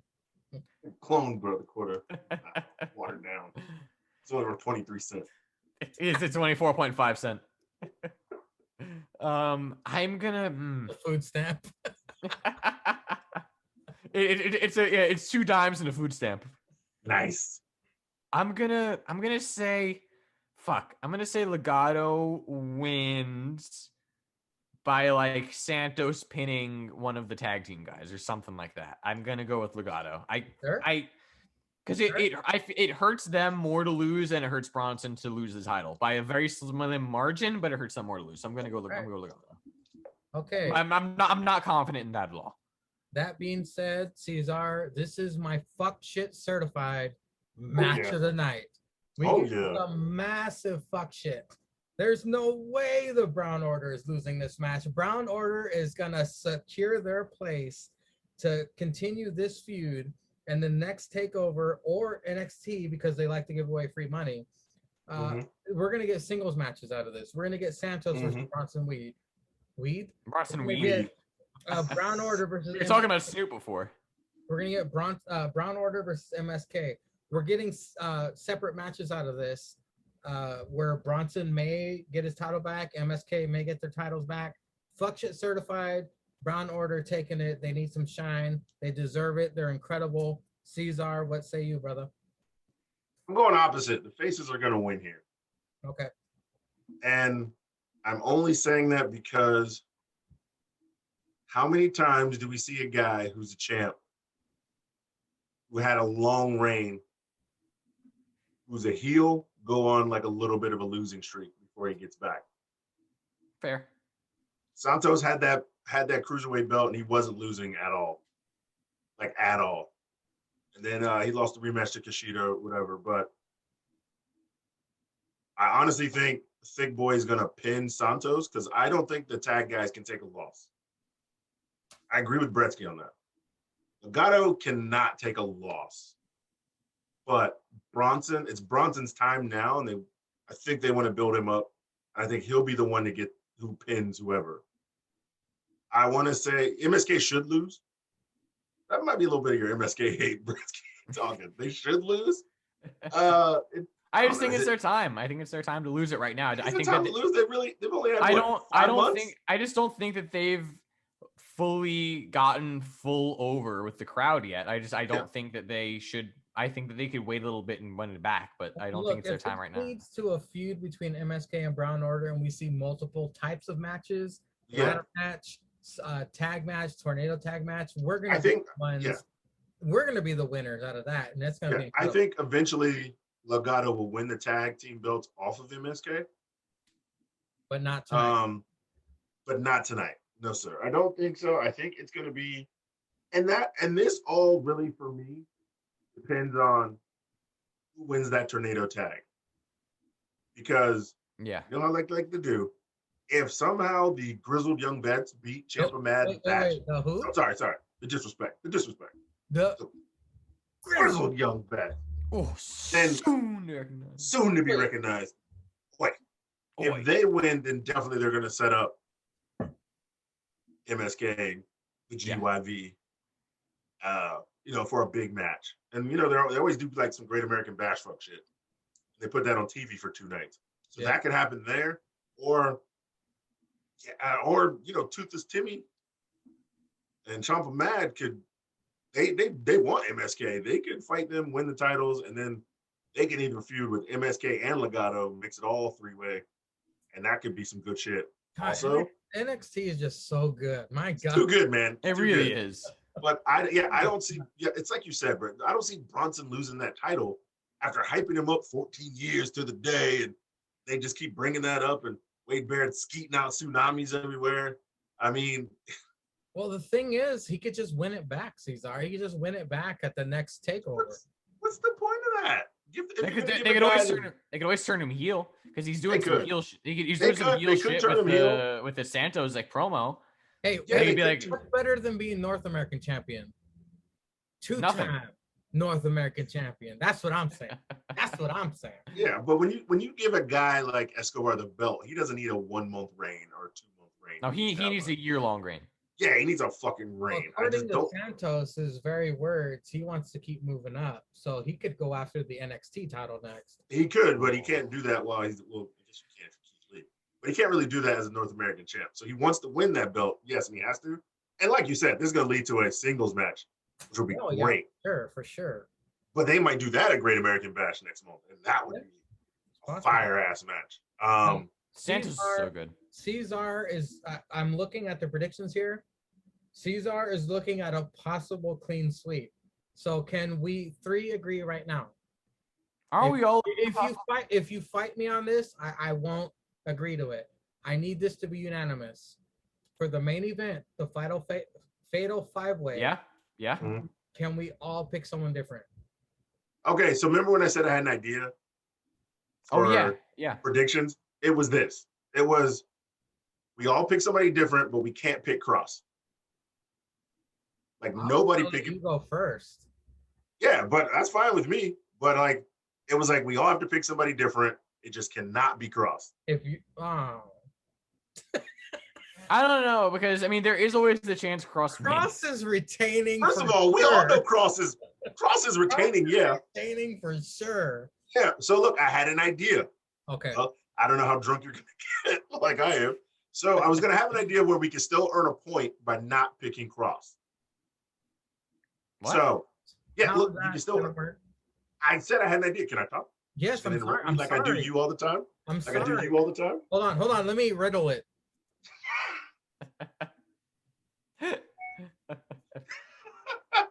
So it's a little drunk. It's a little drunk folk shit. But we all pick somebody that's not Cross, right? If our wrestler has the most pin attempts at the end of the match, Oh my god, that person wins. dude! I'm not counting that. It's the only other way. What are you going to say? Finishers? What are you going to say? Irish whip? There's no other way to really count something that's. Did you say Irish whips? Yeah. Irish whip 17 times. He wins the match. We all know Cross is retaining. It's going to be like straight Sony. We're all going to pick Cross. I mean, I get it actually. I'd be. I don't know if we could. I don't know if we should. I mean, because we all. Well, all right, Mangria. So is the We still have caveats. We still have. Wait, caveats. so wait. So the title match is the only one left, right? Yes. Yeah. Mangria, are we the same on every single match right now? Yes, you are. I'm telling you right now that Caesar has picked different, except for Straight Sonia. Me and you are simpatico on the others. So Caesar has a possible clean sweep if he picks Karrion. If I win 3 matches, it's over. That's why I was gonna let him go first, and I thought for sure he'd pick Karrion Kross because I think it'd be neat if he had a clean sweep. I mean, I was definitely gonna pick Cross. Like if we go out of the 5-way, it looks like Adam Cole's getting pinned. No, I don't think Adam Cole's getting pinned. I think this is gonna lead to Karrion versus Cole at the next takeover. Sure. Yeah, I can see that. I mean, you guys can do whatever you want. I wasn't gonna pick Cross anyway, so yeah, you guys can do whatever you want. But we still have caveats, and we could always amp it up by having 2 caveats. All right, Caesar, go first. All right. Well, if we're not. Wait, so are we picking this? Are we doing any? No, Caesar, you can pick Karrion Kross if you want. All right. Well, I'm picking Cross. All Cross right. is gonna win. All right. I hate to say it, I don't want him to win, but Cross is gonna win. Cross is winning for sure. If not, God, my favorite in this entire match is Pete Dunne. I love Pete Dunne. Pete Dunne love Pete Dunne, always too. been my favorite. He was my first round draft pick all the way before APPW. I picked him as my first round draft pick. I still love the guy. Fuck it, I'm picking Pete Dunne. I know he's not winning, but he's my favorite. So I'm not gonna give him my reasoning until the caveat. But here's who's winning: Adam Cole, baby. okay. Wow. I'm not gonna give my reasoning until the caveat. You know what? Yeah. Gretzky said earlier that this is one of the hardest takeovers to predict, and I tend to agree with him. I picked a heart pick with. There's good reasons for everybody winning. Yeah, exactly. Even Kyle was a pick. So okay, it's caveat time. I'm gonna. You doing 1 or 2? I'm gonna need a little time to think about this one. All right. Are we doing 1 or 2? Just one. Who has their one already? I got it. I do. Okay, Brett, you go first, and Cesar. All right. First. Here's my caveat: Bobby Fish turns heel in the main event, and Fuck. here's Fucking That- shit. That was mine. Whoa, Mine was Uh, Bobby Fish's. Mine was Bobby Fish going to interfere in the match. Because Oni Lorcan. I think everybody's going to come out. I think. Wait, Bretsky, mine. I need your official caveat. My official caveat. No, I'll just explain it to you, and you can write whatever the fuck you want. I wrote Bobby Is so hard. Bobby? My thing is that Bobby. I agree. I think Oni Lorcan's gonna be out there. I think Bobby Fish is gonna go attack Oni Lorcan, Bobby Fish. and then Kyle O'Reilly is gonna be in the ring. He's like, yeah, fuck yeah, take him out. And then he's gonna see it's gonna be Cole and O'Reilly, and they're gonna be fighting. And then Kyle and Bobby's like, oh fuck, like these are my two former buddies, and he's gonna beat the shit out of Kyle, setting up a Bobby Fish Kyle O'Reilly feud. He's gonna turn heel, stay loyal to Adam Cole, baby. Adam Cole's gonna win. Bobby Fish turns heel on Kyle O'Reilly to give Adam Cole the win. And Cross does not get pinned, so he still looks strong. Do you hear that? No. They're fucking. This is Mexicans for me, man. They're shooting off fireworks right now, dude. Nice. It's not even the 4th of July. It's not even close. They're Yo, shooting- happy June 13th. Yeah. Wow. Not even I'm Juneteenth. sorry. They're out here getting- I'm sorry, Bretsky. What's your official caveat? I'm All sorry. right, so it's that Bobby Fish comes out, beats up Oni Lorcan. The final two who are standing at that time are O'Reilly and Cole. They're doing their shit because it's fight forever. And Fish is like, oh fuck, who do I choose? Beats the shit out of Kyle O'Reilly at some point, gives the win to Adam Cole Bebe, turns heel on Kyle, and he aligns himself with Cole because I don't know, like Kyle abandoned him whenever he was injured as a tag partner, something like that. So I'm gonna say that was a lot to go. Bobby Fish turns heel. Bobby Fish turns heel. Yeah, Bobby Fish turns heel. He turns on O'Reilly. That's how you got it right. Fish turns on O'Reilly. Okay, so Bobby Fish attacks Turns heel. Kyle O'Reilly. O'Reilly. Yeah. Yeah. That's what I'm writing. Okay. I swear, if he attacks like Cross and not O'Reilly, I'm gonna be screaming. I'm writing that right now. He's gonna attack Cole. Attacks Yeah, Kyle. if it's flipped, I'm going to scream. Cesar. So I don't know whether I want to. So I had two. So one was Bobby Fish just comes and interferes or attacks Oni Lorcan. Now I don't want to know if I want to change it to like everybody has like a person to come out. Like, oh, so like Cross has Scarlett, Gargano has well, we know Theory. Scarlett will be out there, but like, yeah, like if she gets involved in some way, like stops them from hurting Cross, like with a chair or some shit. Like if Cross has Scarlett. Well, who does Kyle have? Fish? I was gonna say Roddy. Oh, Roddy, This brings Roddy back. I remember when we reviewed NXT. No. Hold on. I remember when we reviewed NXT a couple weeks ago, and somebody pointed out that Kyle O'Reilly didn't have anyone with him when he was icing his own shoulder. That was me. Bretsky, you pointed that out. So Kyle really doesn't have anybody, if you think about it. Well, that's why I think that's my whole thing is that I thought that Kyle was gonna win until the fucking insane Adam Cole promos. Uh-huh. So I was in the mindset that Kyle is the only baby face in this match. He has no one. He's gonna win. But I feel like that's where it comes in, where it's like everyone thinks he's gonna win. He's gonna overcome all the odds, and then So actually, no. Well, Kyle would have technically Bobby because he's gonna attack only kinda. And then Roddy comes back for Cole because Cole was gone, and then but Roddy hates Cole, right? Roddy hated Cole. Well, no, Cole didn't kick Roddy. Right? Remember, he just said it's over. Yeah, never attacked Roddy. He just said no, Undisputed Era is over, and so him leaving is going to be like, you know what, Kyle was here and never did nothing to help me. So what's your official caveat? I'm just going to say Bobby Fish comes out and attacks Oni Lorcan. Who? Yeah, very Bobby Fish heavy. Bobby Fish attacks who? Oni Lorcan. Lorcan. Number one. Really? Okay, Bobby Fish. I'm all right. Yeah. You can write it. Okay, hold on. You sure?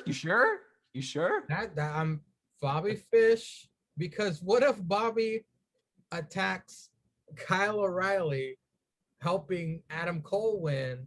but he also attacks Oni. Well, no, I think he's Both you assholes absolutely gets the caveat. he's absolutely attacking Oni. That was what I said. I think he's gonna attack If Oni Oni Lurker first. shows up in this match, Bobby Fish is attacking Oni Lurker. Yeah, no, Okay, so I said this at the beginning. Hold on. Bobby Fish attacks Oni Lorcan.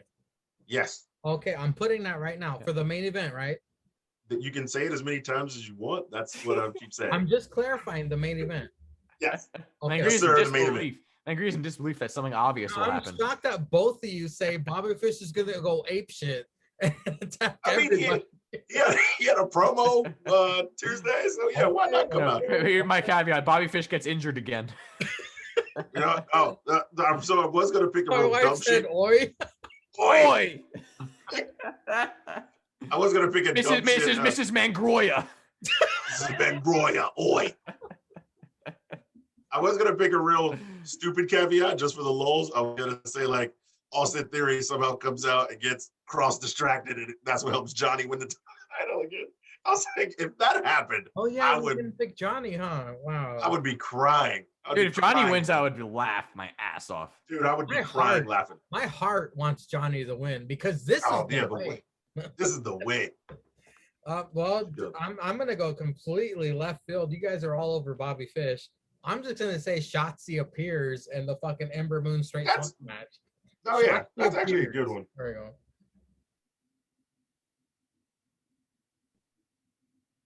It's too quiet. I'm just texting my mom back. What a mama's boy. Yeah, how dare I text my mother? How dare you text that woman? Your mother. You know, Mother. something we can all agree on this Sunday is going to be incredible. Bretsky's not going to be able to watch it live. I never said I wasn't gonna be able to watch it live. I said I'll let you know Said he tomorrow. might not. Well, it's going to be incredible. I can't wait to see this. We're going to have to talk off air about how we're going to review this. But gentlemen, we've reached the end of the Tripod episode 81. Bretsky, your plug, sir. Yes. So I am the Great Bretsky 99. First and foremost, I'll plug my Instagram. It is at the Great Bretsky 99.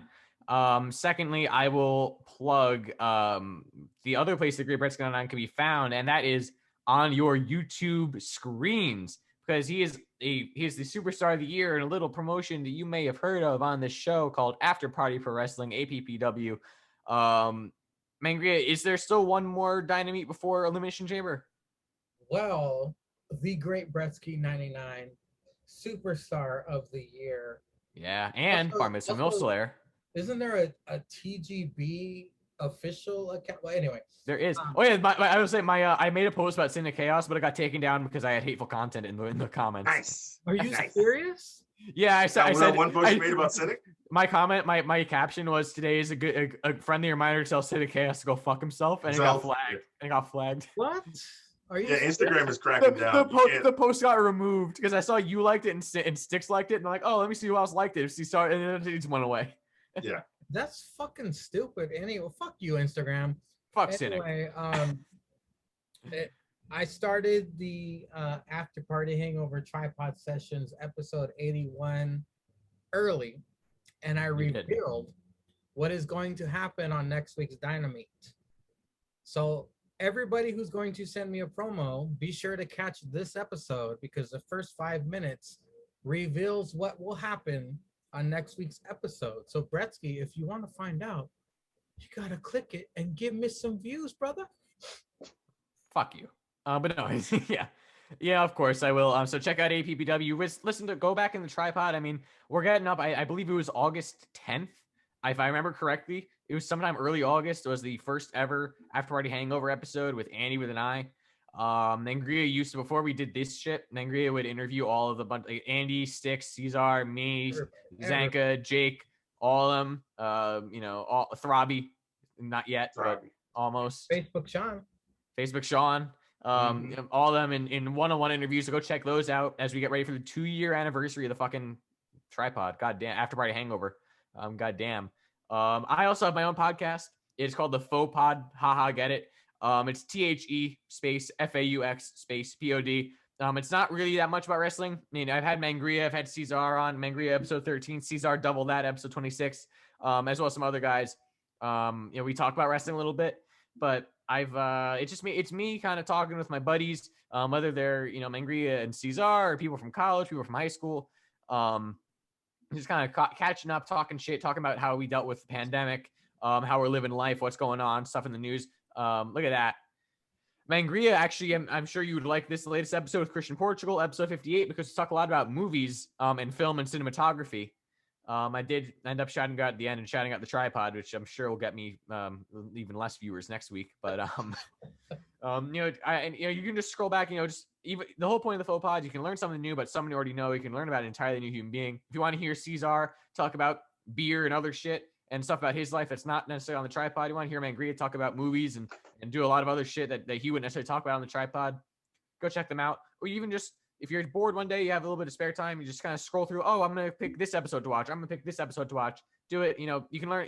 I found they're very funny, very different, very, very diversified, and very informative. So I hope you enjoy.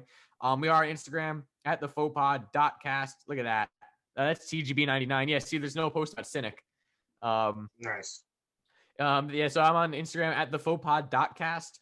There you can find new posts about new episodes, the plugs, the joke of the week polls, all that. On Twitter as well, the fauxpod at _cast. Go give those follows, give us likes, subscribes, shares, comments, 5-star reviews, all that fun stuff. Thank you so much for your patronage, and thank you for listening to the Tripod Sessions and the Faux Pod. Look at that follower to following ratio, almost at 100 posts. And of course you gotta, if you're gonna do plugs, you gotta shout out Aunt Donna. So yo, Aunt D, this one's for you.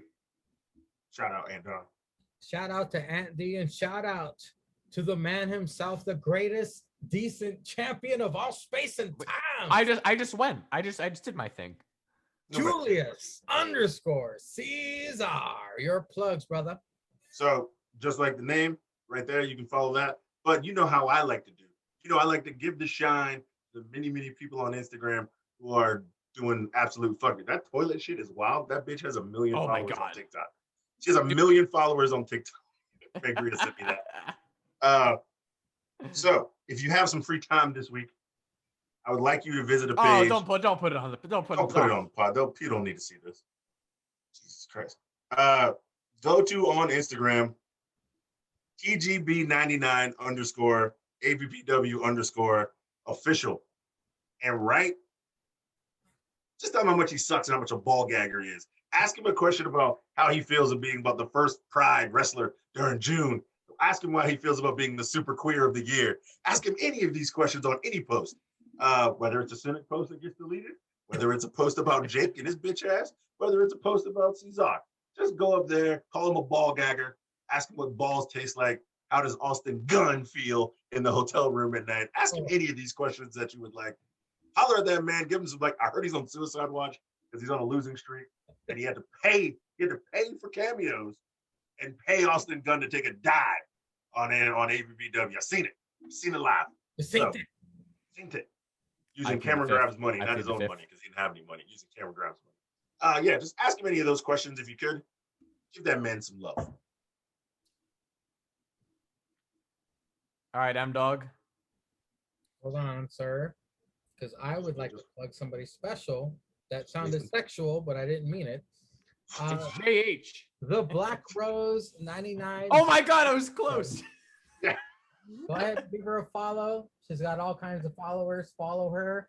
She's got some provocative posts, but I don't know her, but I've talked to her. She's a nice lady.